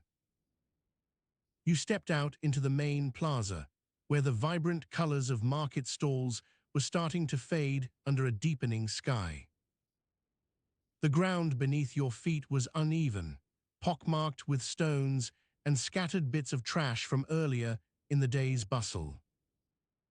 Each step felt like stepping over time itself, each stone holding stories from centuries past. The sun had dipped lower, casting long shadows that stretched out across the plaza, making it look almost otherworldly under the dying light. The colors seemed to shift with every passing minute. From a bright crimson at sunrise, they were now soft oranges and pinks, slowly giving way to dusky purples as night approached. You walked past stalls selling everything from herbs to pottery, their goods arranged neatly in neat rows that looked almost artificial against the natural beauty of the city. The sellers called out softly to you, offering their wares at prices few could afford. Gold and jewels were the currency here, not coinage or paper money as you knew it. Your eyes scanned the area, searching for a familiar face or a signpost indicating where your next destination lay. After a moment of indecision, you approached a small wooden kiosk manned by an old woman with skin like parchment paper and hands gnarled from years of handling goods. She smiled warmly as she noticed you. "Another day's work," she said in a voice that was both raspy and gentle at the same time. "Come to buy or just browse?" "Just browsing for now, thank you," you replied with a smile back. She nodded understandingly and began showing you various items from her stall, a delicate jade necklace, intricately carved shells, and even some small trinkets made of what looked like bones dyed in bright colors. Each item was handled carefully by your guide as she explained their significance to the Aztecs.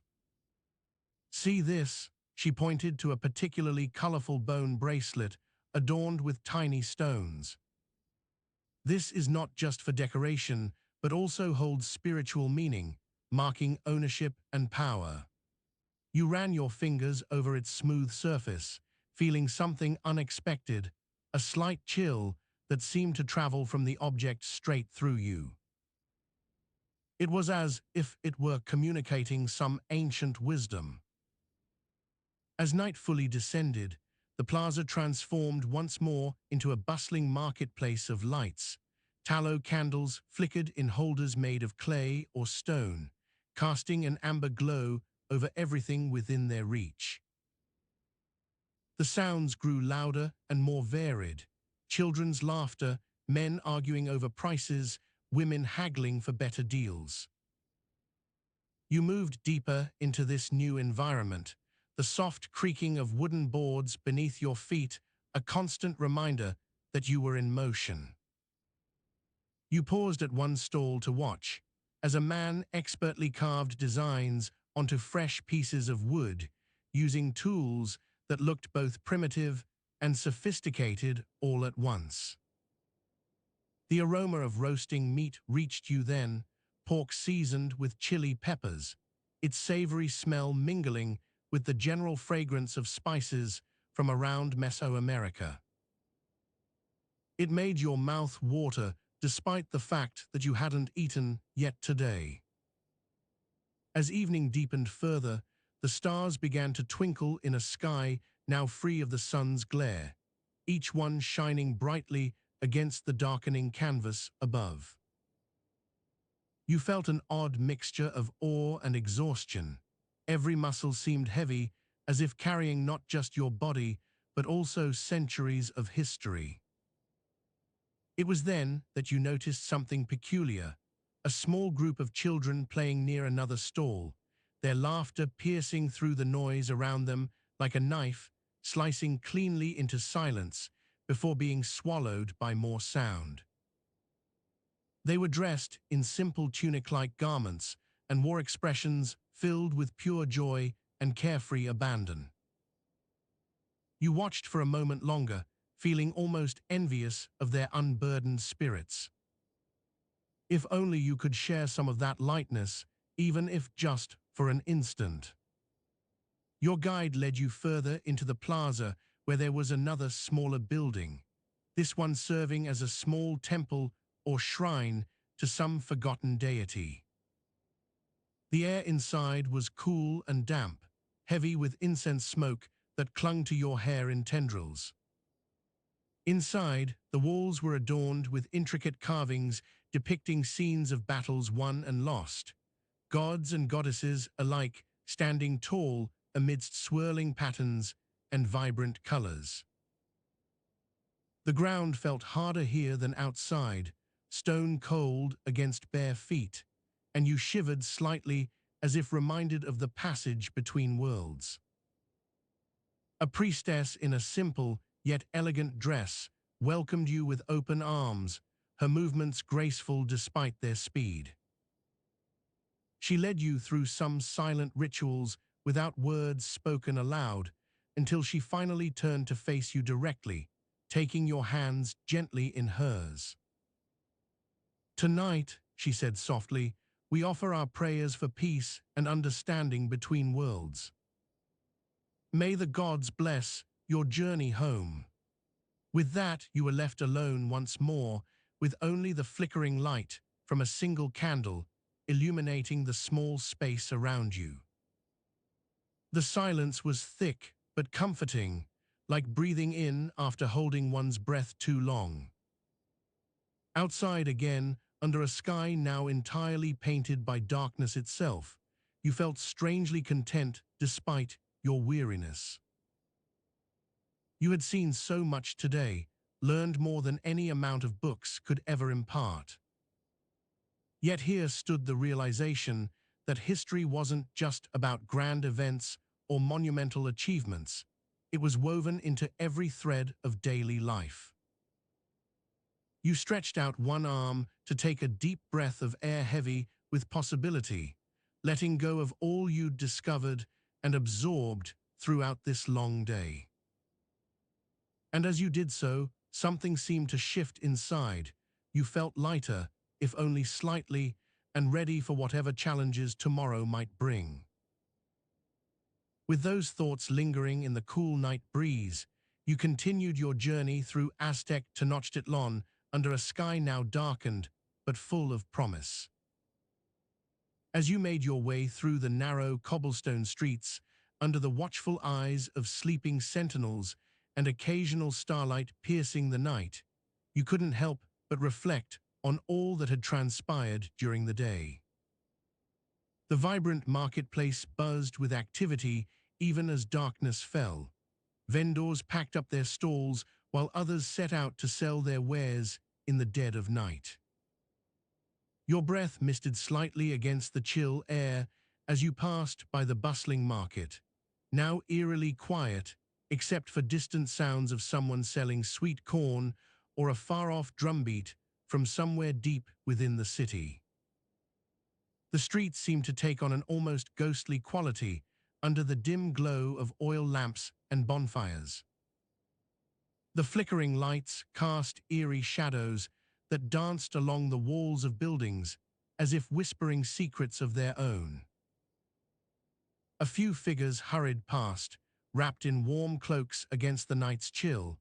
These were likely those who worked late into the evening or early morning shifts, tending to the needs of Tenochtitlan. You found yourself drawn towards a particularly narrow alleyway that cut through the heart of the city. It was here where you often sought refuge from the hustle and bustle during quieter moments like this one. The walls on either side seemed to close in as you stepped inside, creating an almost cocoon-like atmosphere. Here, amidst the shadows and whispers of forgotten conversations, you felt a sense of peace that allowed your thoughts to wander freely. Your journey had brought you here for reasons both personal and professional, researching ancient Aztec texts regarding their unique relationship with the stars and cosmos. The Aztecs believed in an intricate celestial calendar that dictated not only when crops should be planted, but also influenced major decisions within society, from warfare strategies to religious ceremonies. This belief system was deeply intertwined with daily life. Even simple tasks like gathering firewood or fetching water were often timed according to specific astronomical phenomena. As you stood there in the dim light of the alleyway, a sudden thought struck you. Perhaps understanding this aspect of Aztec culture could provide valuable insights into their broader societal structures. The stars themselves held a power beyond mere navigation. They guided every facet of life and death within Tenochtitlan's walls. This realization stirred something within, a determination to uncover more than just the written records, but also those unwritten stories carried by the very air itself. Suddenly, you heard a soft whisper from behind one of the buildings lining the alleyway. It was faint enough that at first, you almost dismissed it as your imagination playing tricks on you. But upon closer inspection, there seemed to be movement in the shadows. Tentatively, you approached, holding out your hands slightly, trying to gauge if anyone or anything was indeed present. A small figure emerged from between two walls. It was a child, no more than 6 or 7 years old, clad in rags, but with an air of dignity that belied its youth. Its eyes met yours briefly before darting away again, as though fearful yet also intrigued by your presence. In the child's hand clutched what appeared to be a small piece of paper, or perhaps it was parchment given the thickness and quality. "May I see that?" you asked softly, extending your hand. The child hesitated, but slowly handed over the object.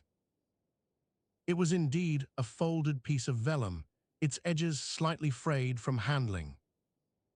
You unfolded it carefully by candlelight, a script pennied in what seemed to be an ancient Aztec language, though much worn and nearly illegible save for certain key phrases that stood out clearly. "What is this?" you murmured, recognizing fragments of a passage about the gods' interactions with humans during times of crisis, something not documented elsewhere. The child's eyes widened slightly at your recognition before they fell again to the ground, as if ashamed or fearful of having been caught reading such sacred texts outside one's family circle. "Did someone give you this?" you asked gently, hoping to coax more information without alarming the young scholar. The child nodded quickly, but didn't say anything further. Instead, it glanced nervously at all sides before whispering quietly, "It's about the future." Before you could respond fully, a sudden noise echoed through the alley, a heavy wooden door being pushed open somewhere nearby. The child seized your hand suddenly and tugged urgently towards one of the deeper shadows. "Come," it hissed urgently, pulling you closer to the wall as another figure emerged into the light. This time, an older man in what appeared to be a position of authority, judging by his demeanor and attire. He seemed to notice both of you, but kept walking past without stopping or questioning their presence. As the sound of footsteps receded, the child let out a shaky breath before addressing you again. "We must go now." Reluctantly, you allowed yourself to be led further into the depths of the alleyway until finally, it seemed safe enough. The child began speaking rapidly in a language you did not recognize, but with an urgency that left no room for misunderstanding. "The sky changes tonight. The stars will shift their patterns, and with them comes danger." Before you could process these cryptic words fully, another figure appeared, a woman this time, also dressed as if of high station. She regarded the two of you curiously before speaking directly to the child, her voice low and measured. What did he want? What is it that makes him so nervous? The child hesitated, but then began repeating its own story from earlier, about the mysterious text and the warnings about impending change. The woman listened intently, her expression growing increasingly grave as she absorbed each word. "Have you seen any others who might know more?" she asked finally when the child finished speaking. "Not recently," replied the young scholar truthfully but hesitantly. "We must return home now." The two adults exchanged a brief nod before turning to leave together, leaving behind only the lingering sense of unease that clung to your thoughts long after they disappeared into the night. You watched them go for several moments more, pondering what had just transpired and how it might impact both you personally and your work within Tenochtitlan. The stars above still shone brightly despite their impending shift.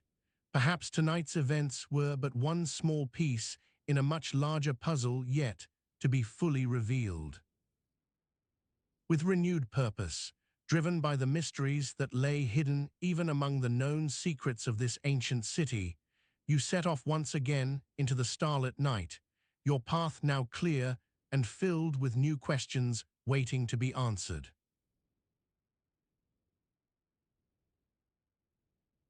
The soft hum of a crackling fire stirs gently among the wooden beams, its warmth seeping into your skin like a gentle embrace. The air inside Tenochtitlan's grand palace is thick with the scent of smoldering incense and roasting corn, mingled with hints of spicy chocolate from the nearby kitchen. Your hands clasp around a steaming bowl of Tepeltek stew, a mixture of beans, maize, and squash flavored with chili peppers, its steam rising in slow, lazy tendrils that dance above your fingers. The heavy wooden door to this chamber creaks softly as it is pushed open by a gentle breeze, carrying the distant murmur of voices speaking in Nahuatl. A sense of anticipation builds, like the tension before the first notes of an orchestra's crescendo. You take another sip from your bowl and set it down on a nearby table, feeling the warmth of the wood beneath you as you settle into the soft leather seat. The weight of the world seems to ease just slightly with each mouthful of stew, its rich flavors coating your tongue like silk against skin. The room around you is bathed in the golden glow of flickering candlelight that casts long shadows across the walls and floor, creating a cozy intimacy that feels both familiar and mysterious. Outside, the night air carries the distant sounds of crickets chirping and occasional laughter from revelers gathered at some nearby feast. A gentle breeze stirs, carrying with it the faintest hint of jasmine from the gardens beyond your window, a reminder of the beauty that lies just outside this grand space. You take a deep breath, savoring the moment before you. The weight of the bowl in your hands shifts slightly as you set it down again, leaving behind only a small puddle of condensation on its surface. Your mind drifts gently to the three fateful marriages that have shaped Tenochtitlan's destiny, a story both vast and intimate, woven from threads of love, politics, and the subtlest turns of fate. The first marriage was that of Axiacatl, a young ruler whose reign would be marked by conquest. The weight of his impending power presses down on you like the heavy cloaks worn during the colder months in this city. His wife, Tzompansin, came from humble beginnings, but bore him three sons who would go on to shape Tenochtitlan's future. Their union was not just a matter of love. It was a strategic alliance between two powerful families, each seeking to solidify their grip on the burgeoning empire. As you sit here in the quiet stillness, you can almost hear the whispers of those long-ago days, a marriage made for politics over passion. The weight of history feels heavy as you reflect. What if that decision had been different? If Tzompansin's father had insisted on a simpler alliance, would Tenochtitlan have expanded so far and wide? Your thoughts wander to the second fateful union, this time between Ahuitzotl, Axiacatl's successor, and his bride, Chimalpopoca. The weight of their relationship is more complex. It was a marriage built on mutual respect, but also one that came with its share of challenges. Theirs was not just an alliance. They were partners in both governance and in the everyday struggles of life within Tenochtitlan's grand palace. The sound of your own breathing becomes more pronounced, like the soft ticking of a distant clock. You can almost feel Ahuitzotl sitting across from you, his eyes meeting yours as he explains with quiet dignity, "We are but vessels for our destiny." The weight of their union is both heavy and light, like holding a feather in your palm while it moves effortlessly through the air. Finally, there was the third marriage that changed everything.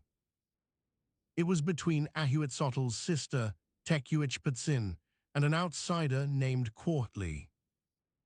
This union brought with it a sense of both excitement and apprehension. The weight of her choice to marry outside their own people added layers of complexity, both to the politics within Tenochtitlan and to the cultural landscape beyond its borders. As you sit here in this quiet room, listening to your own heart beat steadily against the silence, you can almost feel Tekuichpatsin's resolve. She knew that her marriage would not be easy. It carried with it both personal risks and political ones. The weight of her decision was one made from a place of deep conviction. She believed in Quartly's strength and wisdom.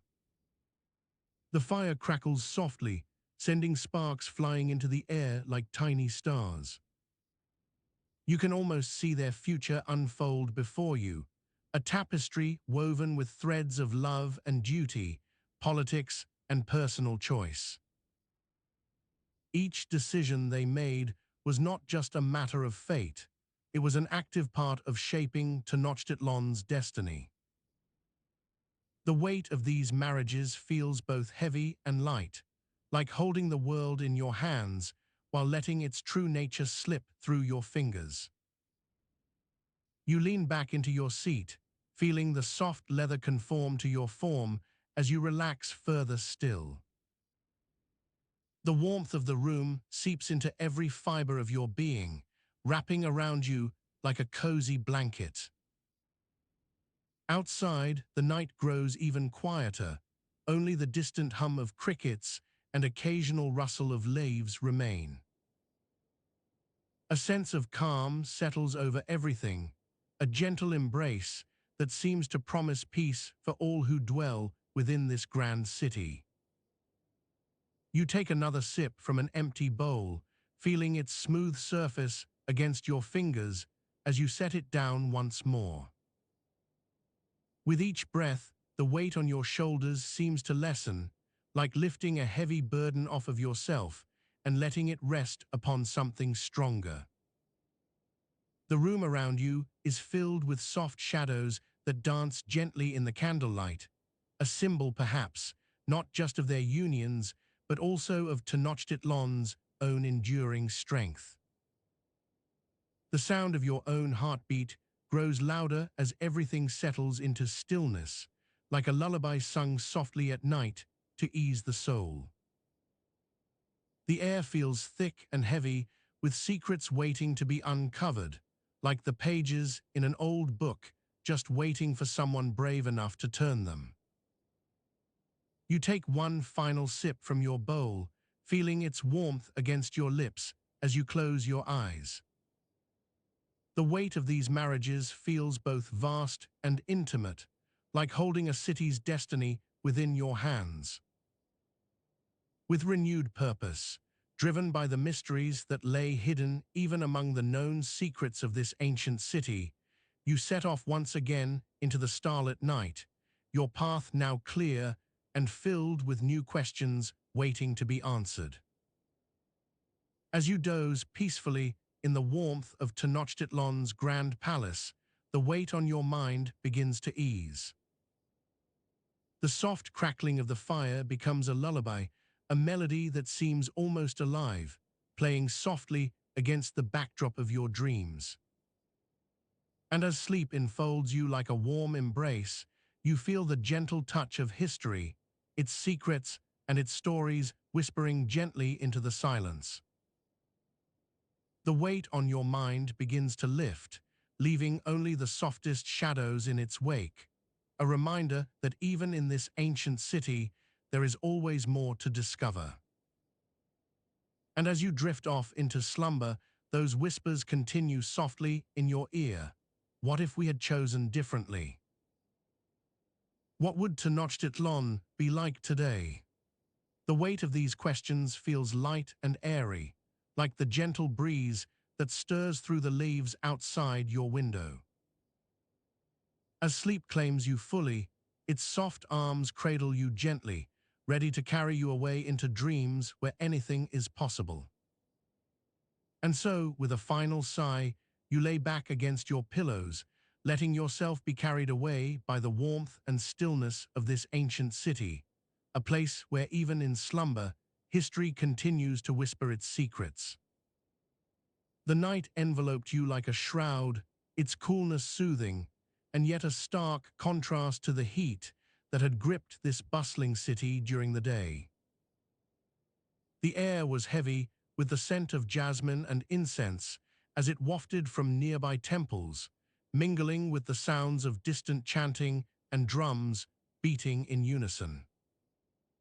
You turned over on your feather mattress, feeling the softness beneath you, a testament to the wealth and prosperity that had built this city upon the lake.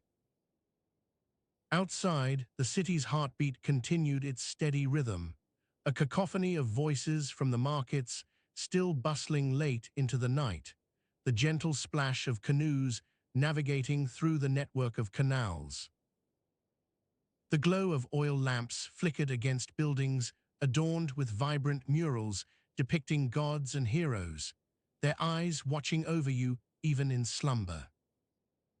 As your eyelids fluttered closed, visions began to swirl within your mind's eye.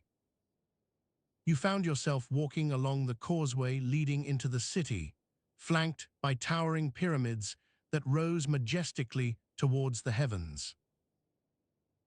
The temple of Huitzilopochtli stood out prominently among them, its red stone surface gleaming under the moonlight as it served not only as a place of worship, but also as a fortress to protect against invaders. In your dreams, you heard the soft whispers of ancient Aztecs who had walked these same streets centuries ago. They spoke in hushed tones about sacrifices and offerings made at dawn, when the sun was first revealed from its chambers within the mountains. The stories painted vivid pictures. One by one, you saw them laid out on their stone altars, adorned with precious jewels and feathers, each a gift to the gods who demanded such tributes. But as your dreams deepened, another narrative began to weave itself into the fabric of your subconscious. It was about three fateful marriages that had shaped the destiny of this city's very existence. The marriage between Moctezuma I and his first wife, Tenochtitlan, the union between Axyakatsin and his bride Xochitl, and finally, the alliance forged through the marriage between Ahuitzotl and Tlacazael. Moctezuma I's marriage to Tenochtitlan was a strategic arrangement aimed at strengthening alliances with neighboring tribes. Their union led not only to peace, but also to a period of unprecedented prosperity, as resources flowed into Tenochtitlan from surrounding territories. The city flourished during their reign. Temples were built higher and more grandiose, and the Chinampa fields expanded, providing bountiful harvests that supported an ever-growing population. Axyakatsin's marriage to Xochitl was different, a union driven by love rather than politics.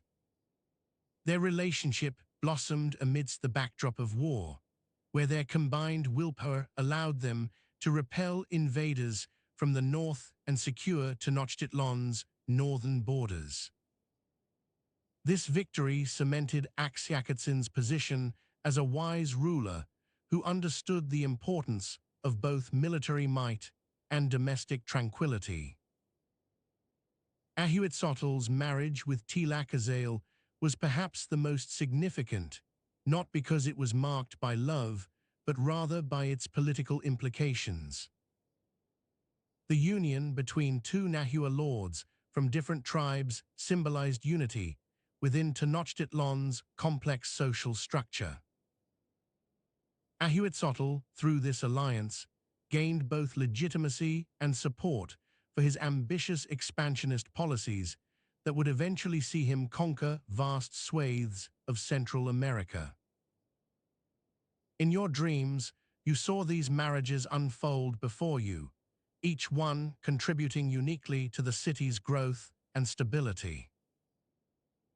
You witnessed the joyous celebrations in the main plaza where families gathered to witness the ceremonies, the construction sites bustling with activity as new temples rose skyward, and the fields of Chinampas teeming with life-giving crops. As dawn approached, your dreams began to fade into reality once more. But even though you were back within the warmth of your bed, these visions lingered in your mind, weaving a tapestry of history that was both inspiring and humbling. Tenochtitlan stood not just as a physical city, but also as a symbol of resilience and adaptation, a place where love and power could coexist to create something greater than its individual parts. And so you lay there, letting the soft murmurings from outside seep into your dreams once more, knowing that even in slumber, the echoes of Tenochtitlan's past continued to whisper their secrets through the night.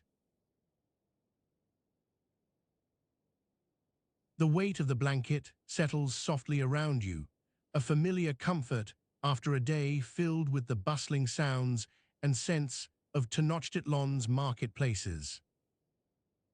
You can still feel the faint vibrations from the distant call to prayer, mingling with the soft hum of voices and the clatter of wooden sandals on cobblestone streets outside your small hut.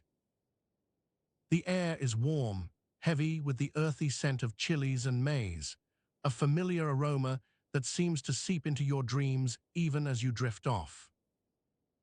You pull the blanket up higher, feeling its rough texture against your skin, a blend of wool and plant fibers woven together by skilled hands. The fabric has been through many washes over the years, but it still offers a comforting barrier between you and the cool night air that sneaks in from under the doorframe. You can almost feel the slight creak as the wood shifts with each breath. Outside your hut, the world is quieting down, the last stragglers leaving their stalls to return home for the evening. The market's vibrant colors have faded into shades of gray and brown, a reminder that even in this grand city, rest must come eventually after such an exhausting day. You close your eyes, feeling the blanket settle more snugly around you as you prepare to let go.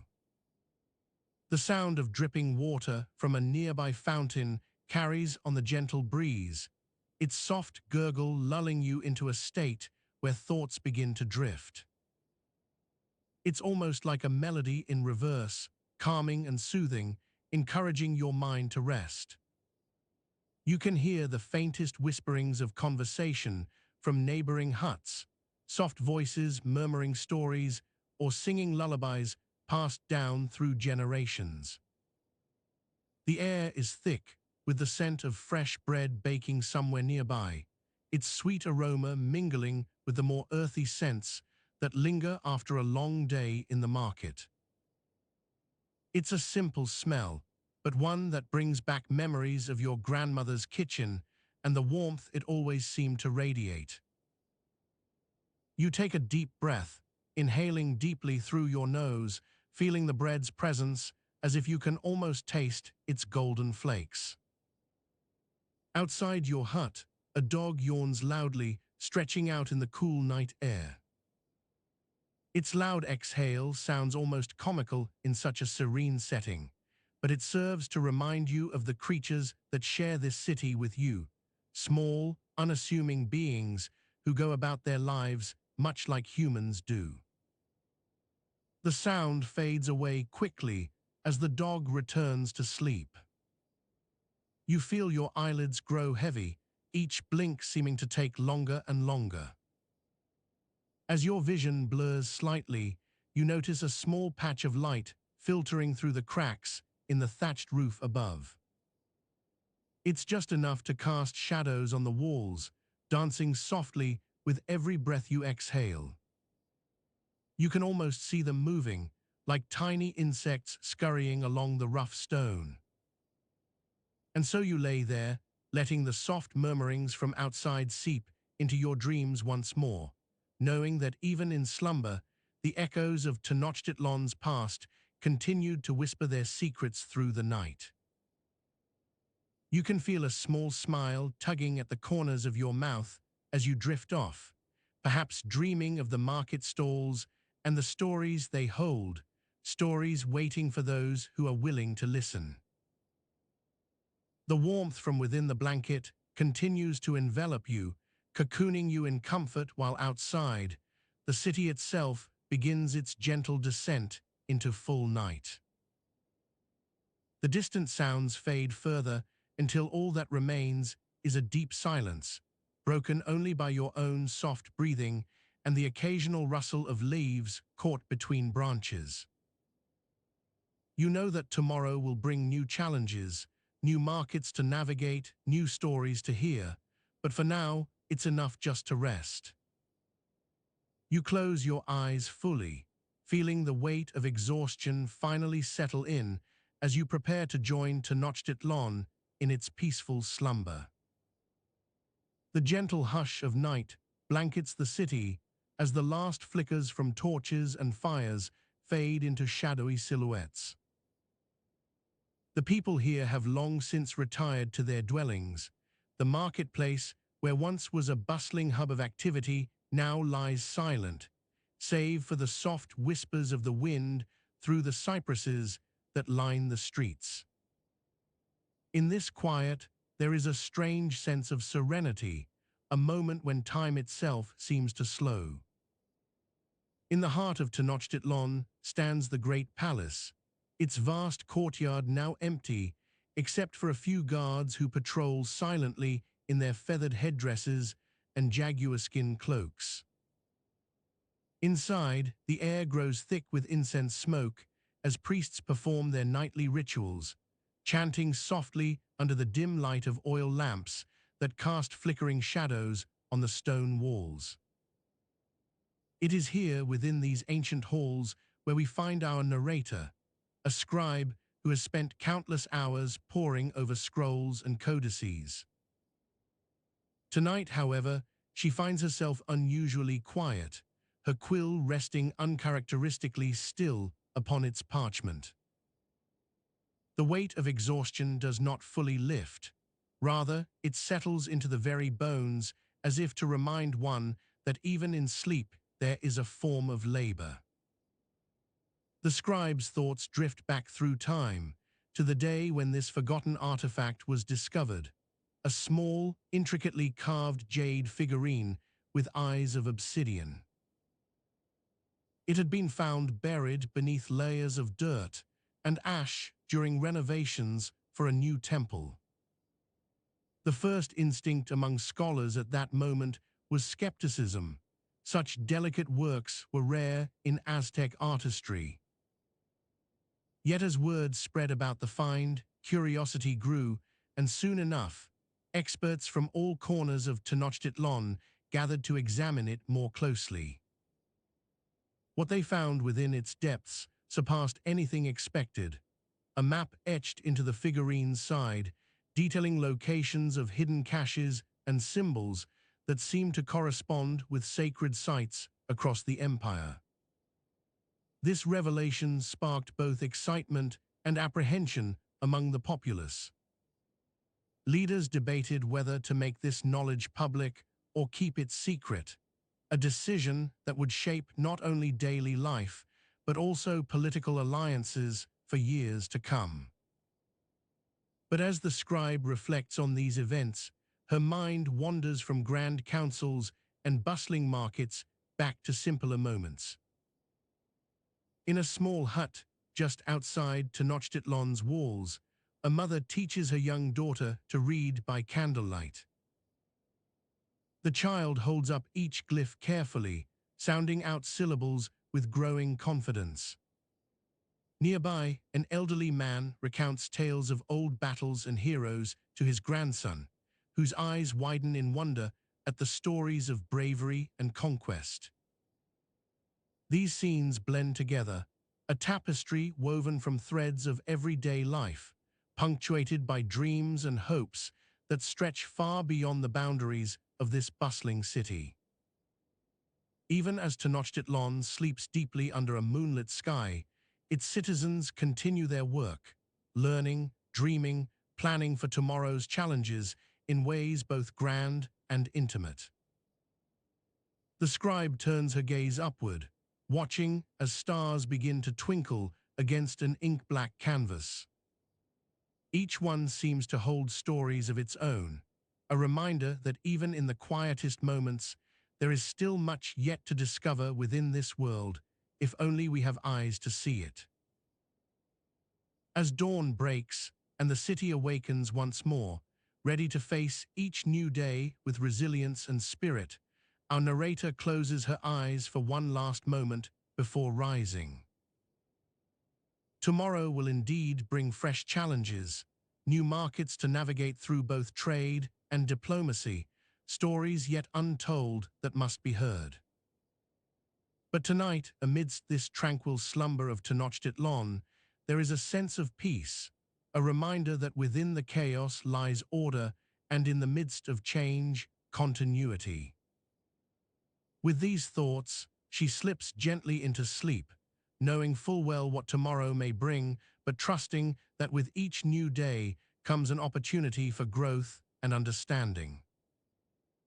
And so we leave her here, among the whispers of the night, her spirit as much a part of this ancient city as its stone walls and pulsing lifeblood.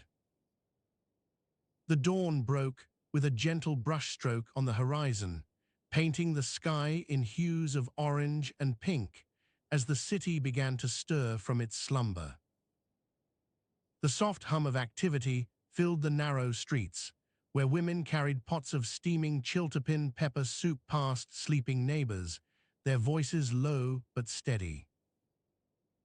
Children played games with stones and shells, creating miniature canals that mimicked the grand Atchak River, which wound through Tenochtitlan like a silver ribbon. Amongst these bustling scenes was an elderly woman named Xochitl. Her eyes had seen much of life in this city, from its glory days to its struggles. As she sat by her window, nursing her morning maguey pulki, she couldn't help but ponder the forgotten artifact that lay hidden beneath a pile of old cloths and blankets in the storeroom. Xochitl had inherited it many years ago when her late sister left behind an assortment of family treasures. The object was wrapped tightly in a faded cotton cloth, its surface dimly gleaming with age, but still retaining an aura of mysterious allure. She hadn't opened it since then, too afraid to delve into what might be hidden beneath. As the morning progressed and the sun climbed higher, Xochitl found herself drawn towards the storeroom. Her hands trembled slightly as she unwrapped the artifact, revealing a small ceramic figure that was both familiar yet alien in its craftsmanship. It depicted a deity with intricate facial features, wearing a headdress adorned with feathers and jaguar motifs. Curiosity piqued, Xochitl began to research this forgotten piece of history. She consulted ancient scrolls stored within the city's vast libraries, sought out elderly scholars who had witnessed the height of Tenochtitlan's power, and even visited distant temples where similar statues were kept as sacred relics. What she discovered was both astonishing and heartening. This small statue represented Huitzilopochtli, the Aztec god of war and sun, believed to be lost or destroyed during the fall of the city. With this revelation came a profound sense of connection to her ancestors and their faith. It seemed that through her sister's will, Xochitl had been granted a unique opportunity, a chance to honor Huitzilopochtli in ways unseen for centuries, and perhaps even restore some semblance of pride and spiritual fortitude among the people. The artifact became more than just an object of worship. It represented hope. As news spread about its discovery, Xochitl found herself at the center of a growing movement within Tenochtitlan. People began to gather around her home, eager to hear stories from their past and learn how they could contribute to this revival. Children listened intently as she recited hymns and prayers in Nahuatl, teaching them about Huitzilopochtli's role not just as a warrior, but also as a protector of knowledge. Xochitl organized ritualistic ceremonies centered around the statue, ensuring that its significance was remembered and revered.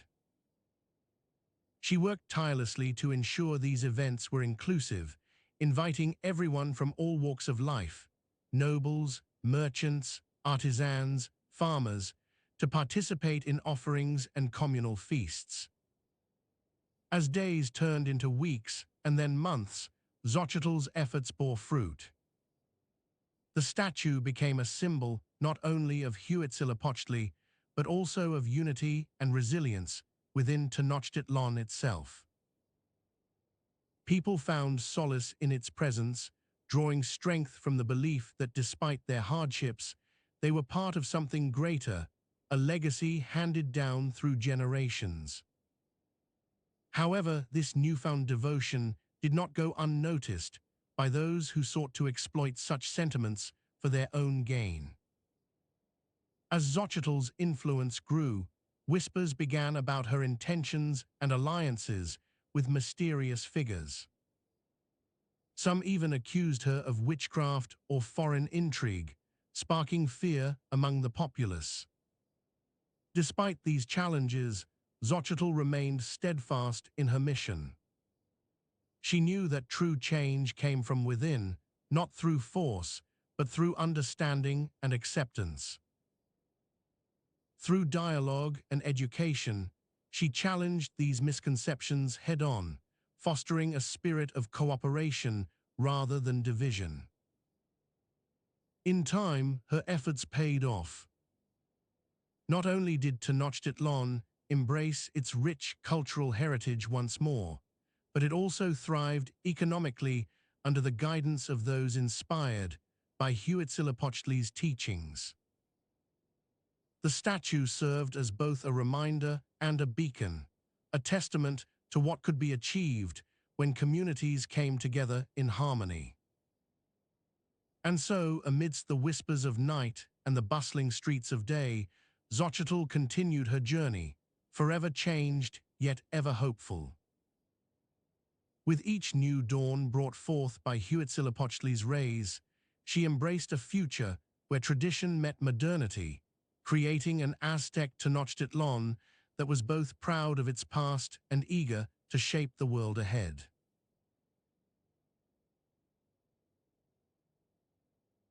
The scent of dry earth and incense wrapped around you like a soft blanket, gently drawing your senses inward as night's embrace enveloped Aztec Tenochtitlan. The air was cool, but not too cold, just enough to remind you that the warmth from Huitzilopochtli had faded with the sunset. You breathed in deeply, inhaling the sweet-smelling smoke of copal incense, used widely for purification and offerings to the gods. You lay on your reed mat in a small, humble hovel near the bustling heart of Tenochtitlan's market district.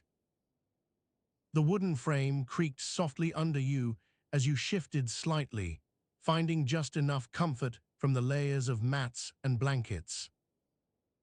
Your nose caught another familiar smell, smoke from cooking fires wafting through narrow alleyways, mingling with the scent of roasting chilies and warm tortillas. The sound of water trickled in from a nearby well, its rhythmic splash a soothing lullaby that seemed to echo the heartbeat of Tenochtitlan itself. A distant clanging came from metal workers hammering away at their anvil, iron filings flying as they crafted tools or adorned jewelry with intricate designs. The dull thud and sharp clangs created a gentle cadence, one that you had come to recognize after countless nights spent listening. Your hands lay on the cool stone floor beneath your bedding, fingers curling instinctively into a fist before letting them relax again. You felt the weight of the day's events slowly lifting from your shoulders as you settled deeper into sleep. The fire crackled softly in front of you, casting flickering shadows over the walls and ceiling, dancing flames that seemed to tell stories on their own. You stretched out fully now, arms folded behind your head, eyes closed. The weight of the world felt lighter with each breath. Around you, life continued its nightly rhythms, a child's laughter from a neighboring home, the distant call of a street vendor hawking his wares, and the soft shuffling as someone passed by in the dim light. Sleep was near, close enough to taste, but still out of reach like a dream just beyond waking. You felt your body begin to relax further, muscles loosening as the day's stresses melted away into nothingness. The warmth from the fire pulsed gently against your skin, comforting and familiar, a constant companion through the long night. In this quiet space between wakefulness and slumber, You could almost imagine that everything was exactly right, just as it should be in a perfect world. But there were things troubling even in dreams, whispers of discontent, hints of an unseen threat lurking just beyond sight. You opened your eyes again for one last glance at the firelight dancing across the room. The shadows played tricks on you now, casting long, distorted silhouettes that seemed almost alive, like dark creatures watching from the corners of the space around you. With a soft sigh, you closed them once more and let yourself drift deeper into sleep, embracing the warmth and stillness as the world outside slowly fell silent. As dawn crept across the sky, its soft orange fingers barely brushed against the cool stone walls that surrounded your humble quarters within the sprawling city of Aztec Tenochtitlan. You stirred gently from sleep and stretched out in your bed, feeling a sense of peace wash over you after the unsettling dreams you had just experienced. You rose slowly, allowing yourself time to fully awaken as the morning chorus began its daily symphony outside your door. The distant sounds of flutes played by street musicians mingled with the chatter of vendors preparing their stalls for the day. Aztec society was a vibrant tapestry of life and activity that seemed almost impossible to escape, even in the narrow confines of your quarters. Pulling on your simple tunic, you made your way towards the small window set high above the ground level. The view outside was both familiar and awe-inspiring, a bustling network of canals crisscrossed by stone bridges leading into the heart of Tenochtitlan's central plaza. At its center stood the majestic Templo Mayor, a towering structure that seemed to pierce through the layers of the sky itself. Your thoughts turned inward as you gazed upon the temple complex. The hidden plague had been on your mind since it was first whispered among the scholars and healers who frequented this very plaza. It was more than just an illness. It felt like a shadow that loomed over every aspect of daily life in Tenochtitlan, casting doubt and fear. As you stepped outside onto the narrow street, the smell of cooking maize wafted through the air from nearby kitchens. Children played games with homemade marbles, their laughter blending into the cacophony around you. Yet beneath this cheerful facade lay a city grappling with its own internal struggles, the hidden plague being one of them. You paused by a vendor selling fresh fruits and vegetables, marveling at how each piece was carefully inspected before being placed on display. These were simple things, yet in times like these, they held great significance for the people who depended on them to survive. You purchased some oranges, their vibrant colors promising both sustenance and hope. With your purchases tucked safely under one arm, you began walking towards the heart of the city. The path was lined with stalls selling a variety of goods, clothing, pottery, herbal remedies, and even small trinkets meant for trade or offerings to deities. Each stall had its own unique charm, but none could distract from your mission today. You approached a group of scholars who were gathered around a large stone table covered in scrolls and maps. They greeted you with nods of respect as they discussed the latest findings regarding the hidden plague. The disease was not just affecting individuals, it was disrupting entire families, communities, and even trade relations throughout Aztec territory. As one of them noticed your presence, he beckoned you closer to share their concerns. "We've uncovered some troubling information," he said in a low voice, glancing around to ensure no eavesdroppers were nearby. The plague seems to be spreading more rapidly among the less privileged sections of our society. It's not just a matter of health anymore, it's a threat to social stability. You listened intently, your mind racing with thoughts about how this could impact daily life in Tenochtitlan. The city was built on strict hierarchical lines, with nobles and priests occupying higher positions while commoners worked tirelessly to support them. If the plague began targeting those at the bottom of the societal ladder more heavily, it would create a ripple effect that could destabilize the entire structure. Have you considered how this might affect our trade relations? You asked carefully, knowing full well that economic ties were tightly woven throughout Aztec society. If our trading partners start to see us as weak or unreliable due to outbreaks, we risk losing valuable resources and allies. The scholar nodded thoughtfully. Exactly, he replied. That's why it's crucial for us to find a way to address this issue head-on. We must not only focus on treating those already infected, but also implement measures that can prevent the spread in the future. As you continued your journey through Tenochtitlan, these words echoed in your mind. The hidden plague mattered more than war because it threatened the very fabric of Aztec society, its people, its economy, and ultimately its survival as a unified entity. Reaching the central plaza once again, you felt a renewed sense of purpose. There was much work to be done, but perhaps by addressing this challenge together, Tenochtitlan could emerge stronger than before.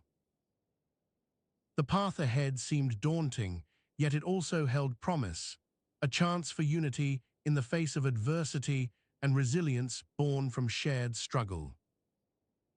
With that thought, you stepped into the bustling heart of your city, ready to contribute what little you could towards ensuring a brighter future for all who called Tenochtitlan home. As you emerged from the cool shadows of your home into the vibrant sunlight that bathed the city's bustling streets, a familiar yet ever-present sense of purpose welled up within you. The air was thick with the scent of cooking chilies and maize tortillas as merchants hawked their wares along the stone paths leading to the central plaza. Children laughed loudly in groups, their voices mingling with the rhythmic clacking of sandals on cobblestones. You made your way through the crowd towards the bustling market where artisans displayed their crafts for sale, colorful textiles, intricate pottery, and sharp obsidian blades, all vying for attention under a cacophony of languages. Each stall was like a small universe in itself, some selling exotic fruits from distant lands, others offering medicinal herbs to cure common ailments. Yet amidst the daily clamor, you couldn't shake off the persistent worry that had been gnawing at your mind since waking this morning. Reports from across the city spoke of an unusual sickness spreading among the populace, feverish coughs, aching joints, and unexplained lethargy. The healers' quarters were bustling with patients seeking relief, but the cause remained elusive. As you approached one such healer's stall, you noticed a man in rags hunched over, his face pale as he clutched at his chest. His breaths came out short and sharp, like broken whispers against the noise of the market. You could see the desperation etched into every line of his gaunt features. "Senor, are you feeling unwell?" you asked gently, offering a handkerchief to dab away sweat that had gathered on his brow. He nodded weakly before pointing towards the healer's quarters with trembling fingers. "La Senora healer says she's seen worse," he managed between gasps. But no one knows what it is.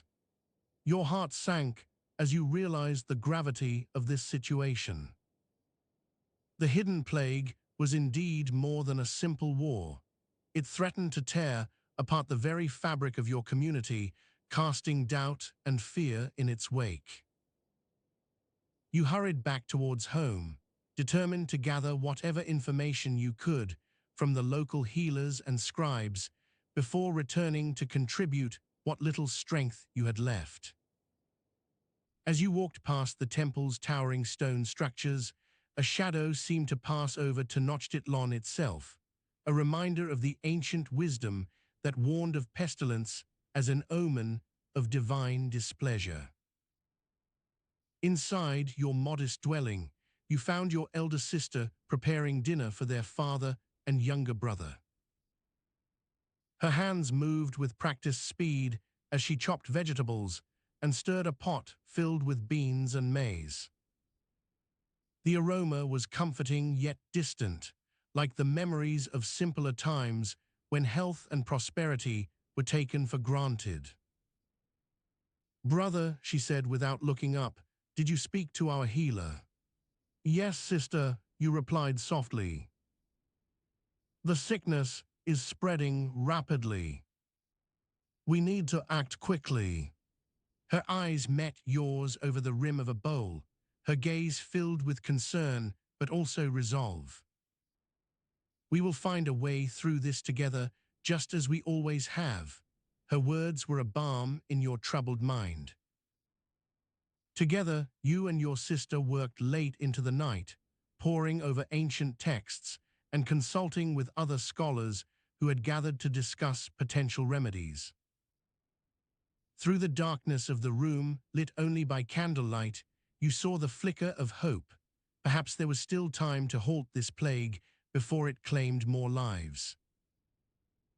As dawn broke, casting golden rays through your window, you stepped outside into a city that now wore an air of uncertainty, but also resolve.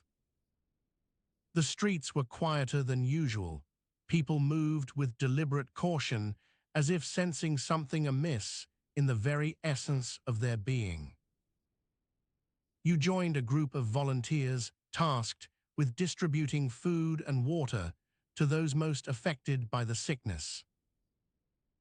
The task was arduous, but each act of kindness felt like a small victory against an invisible enemy. As you handed out provisions, words of encouragement flowed naturally from your lips. "We stand together," they said in unison. In this moment, amidst the chaos and uncertainty, something remarkable began to take shape, a community united by shared struggles and common goals. It was not just about fighting a disease, it was about defending their spirit against all odds. You returned home late that night, exhausted yet filled with renewed determination. The task ahead would be immense, but you knew one thing for certain. In the face of adversity, Tenochtitlan would rise stronger and more united than ever before.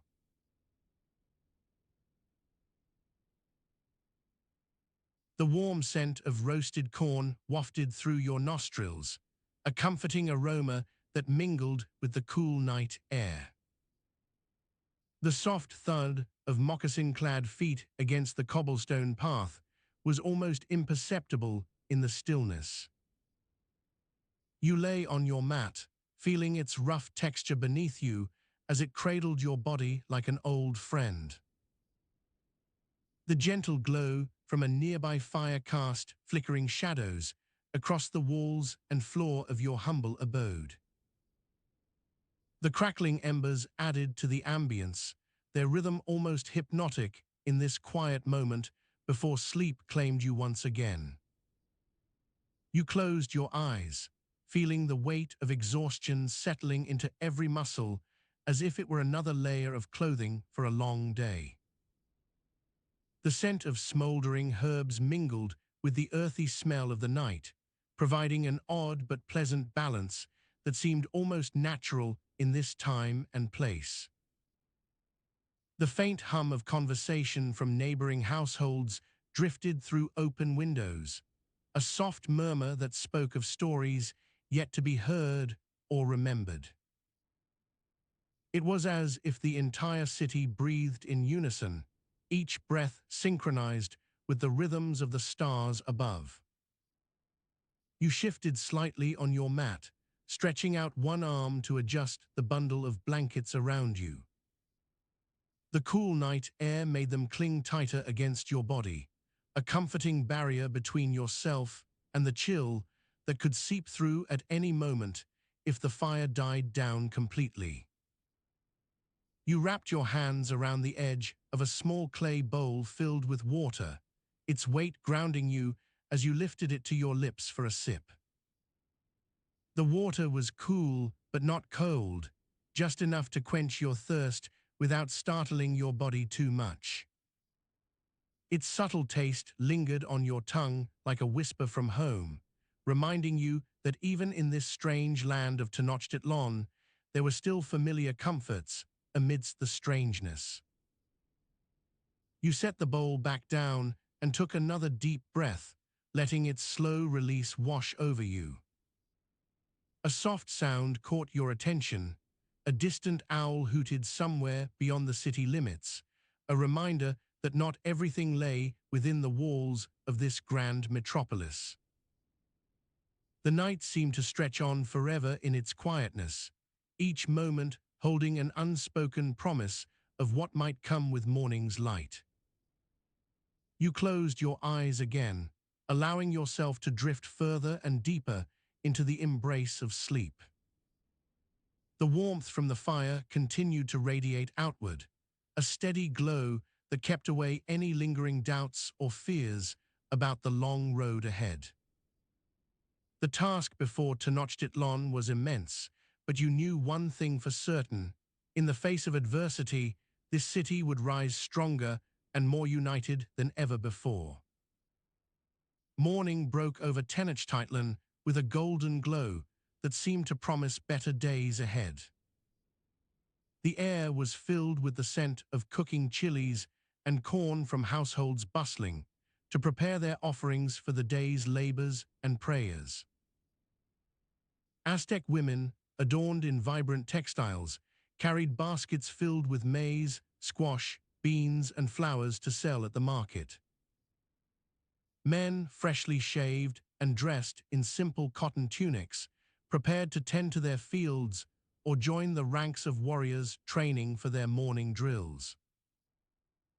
The city was a tapestry of life, woven from layers upon layers, the majestic Templo Mayor standing tall amidst greenery, offering daily sacrifices, merchant stalls brimming with goods of every kind, and plazas where people gathered to discuss news and matters of importance.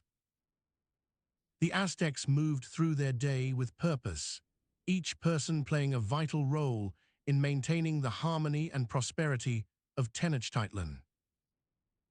But as the sun climbed higher into the sky, an ominous shadow passed over the city. A thick cloud of crows descended upon the streets, circling low and ominously. The people paused in their activities, some whispering fears, while others sought solace from priests who hurried to address this omen. It was a sign sent by the gods themselves, a test for Tenochtitlan. The test of fire. That evening, as the first stars began to twinkle in the twilight sky, word spread quickly through the city that the gods had chosen a day of testing. A massive bonfire was erected at the center of the great plaza, its flames roaring high into the night air. The people gathered around it, their faces a mix of curiosity and apprehension. The cacophony of voices quieted as Chimalpopoca, the ruler of Tenochtitlan, stepped forward to address them. "Children of Huitzilopochtli," he began, his voice steady but resolute. "We have been called upon by our gods to prove our worthiness and devotion." He explained that a great drought was looming over their land, threatening the crops essential for survival in this arid season. The gods had decreed that if Tenochtitlan could unite its people and offer true sacrifices of both heart and soul, the rains would come, ensuring abundant harvests once more. The test of heart. As dawn broke on the appointed day, a solemn procession made its way to the bonfire in the plaza. Women carried baskets containing maize kernels wrapped in leaves, symbolic offerings to nourish their gods. Men brought live birds and small animals they had prepared for sacrifice. The air crackled with tension as everyone realized this was more than just an ordinary offering. Chimalpopoca led them to a large, circular stone altar set before the bonfire. He called forward volunteers from each of the city's 4 wards, each representing one of the cardinal directions, and instructed them on their roles in carrying out the ritual. The first group brought water, which they carefully poured over the fire, invoking rain. A second group offered maize, symbolizing sustenance and fertility. A third sacrificed birds, their plumes dancing as they soared into the flames. The test of soul. As the offerings were made, Chimalpopoca stepped forward to address the crowd again. "Children," he began softly but firmly, "the gods have tested us, not because we are weak or unworthy, but to strengthen our resolve and deepen our faith." He spoke of the importance of unity in their times of trial, emphasizing that every individual's contribution was vital for the city's survival. He encouraged them to offer their best, not just with physical sacrifices, but also through acts of kindness towards each other. A hush fell over the crowd as Chimalpopoca revealed a final twist. Anyone who could remain by the fire until it burned itself out would earn special favor from the gods and be blessed with good fortune. The air was thick with anticipation. Many stepped forward, eager to prove their dedication. The test of resilience. Hours passed in silence, the only sounds being the crackling flames and the occasional splash as water was poured onto them. Some began to tire or doubt, but most remained steadfast. By midday, the fire had reduced to a glowing ember, barely visible against the brightening sky. Suddenly, a soft patter of raindrops fell from above, growing louder until it became a steady downpour. Cheers erupted among those who had stayed true through their trials. The gods had answered, yet another reminder that in Tenochtitlan, strength lay not just in military might or political power, but also in the resilience and unity of its people. As the rain continued to fall, Chimalpopoca spoke once more. "This day marks a turning point for our city. Let us remember today, when we face challenges ahead, the importance of coming together as one." The crowd echoed his words with renewed spirit, knowing that even in adversity, Tenochtitlan would rise stronger and more united than ever before. With the rains came not just relief, but also a promise of fertile fields soon to be harvested, of bountiful crops ensuring their people's prosperity. And so, as night fell once again over the city, the Aztecs went about their daily lives with hope renewed, knowing that in this land where gods tested and blessed them alike, they were truly one people. As dawn broke over the city, a fresh wave of activity surged through the bustling streets of Tenochtitlan. Merchants and laborers hastened to open their stalls or begin work in the fields that surrounded the central island, their eyes already fixed on the distant sun as it ascended from the horizon. The air was thick with the scent of freshly cut wood for cooking fires, and the earthy aroma of morning dew. Amongst this commotion were the Tlatoni's messengers, tasked with ensuring all aspects of daily life adhered to the intricate web of laws and customs that bound Tenochtitlan together. The city was a tapestry woven from many threads. Each district had its specific role in the grand scheme, from agriculture to trade, from religion to governance. In the heart of the city lay the magnificent Templo Mayor, where daily rituals were conducted by priests who sought divine favor through offerings and sacrifices. The towering stone structures stood as silent witnesses to the city's devotion, their steeples reaching towards a sky that promised both rain for the crops and bounty for the people. However, not all was, as it seemed beneath this veneer of order and prosperity. Beneath the surface, whispers and fears began to circulate. For within Tenochtitlan, there were those who doubted whether their faith in the gods was enough, that perhaps their sacrifices had gone unheeded. The Aztecs believed deeply in a cyclical universe, where every action echoed through time, testing and shaping destinies. It was during this period of uncertainty that an unexpected visitor arrived at the gates of Tenochtitlan, strange foreigners bearing gifts from distant lands, claiming to have knowledge of a future beyond their own understanding. They spoke of omens in the stars, prophecies foretold by seers and sorcerers. These outsiders claimed they could predict the outcome of battles, yet fought or forecast the fates of entire cities. The arrival of these enigmatic strangers sent ripples through the city's social fabric. Some saw them as harbingers of knowledge, a chance to elevate their standing in the eyes of both gods and men. Others viewed them with suspicion, fearing that such power could be used against Tenochtitlan itself. The Tlatoni himself was torn by these conflicting emotions. His advisors argued endlessly over whether to embrace or banish these visitors. Meanwhile, life continued its relentless pace on the islands.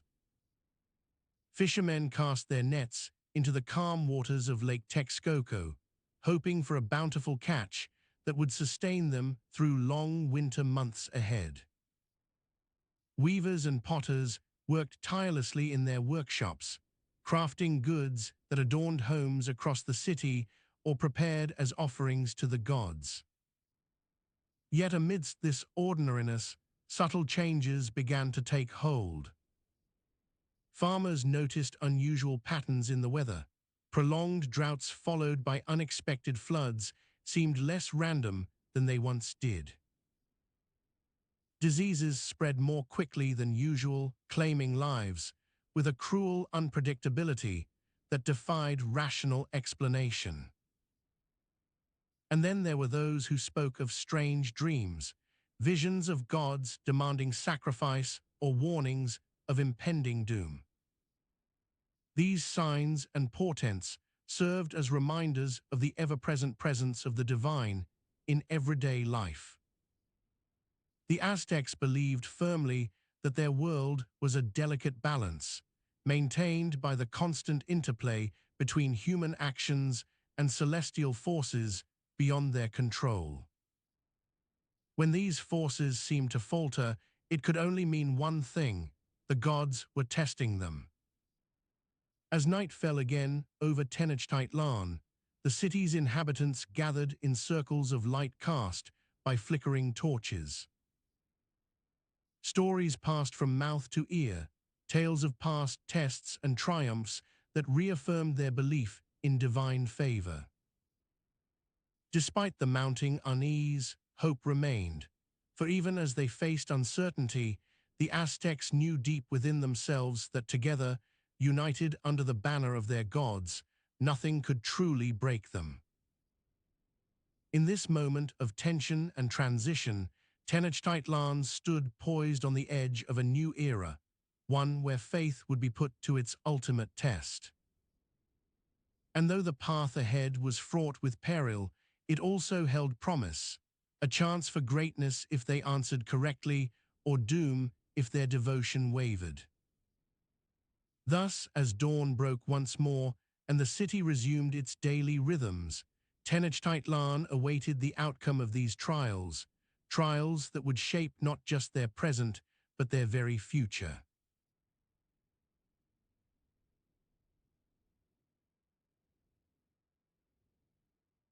Tonight you've traveled through the mists of Tenochtitlan's markets, where the air was thick with the scent of chocolate and maize, a symphony of spices that danced in your nostrils like whispered secrets. You wandered among the shadows, finding the stories hidden within the whispers of the stones themselves.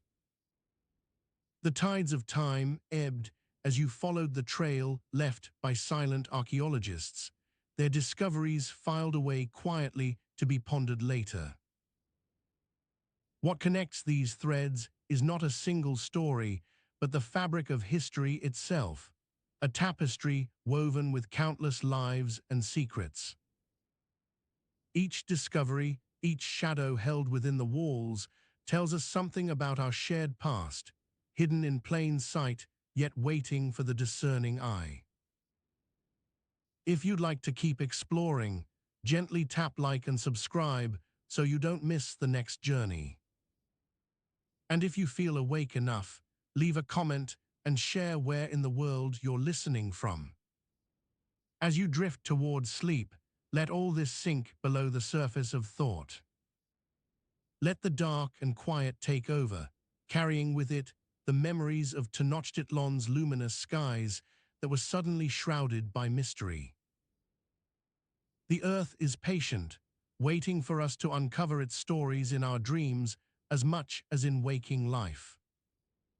In the stillness of night, remember, every forgotten name whispers a story yet untold, and time itself cradles these memories like a mother holds her child.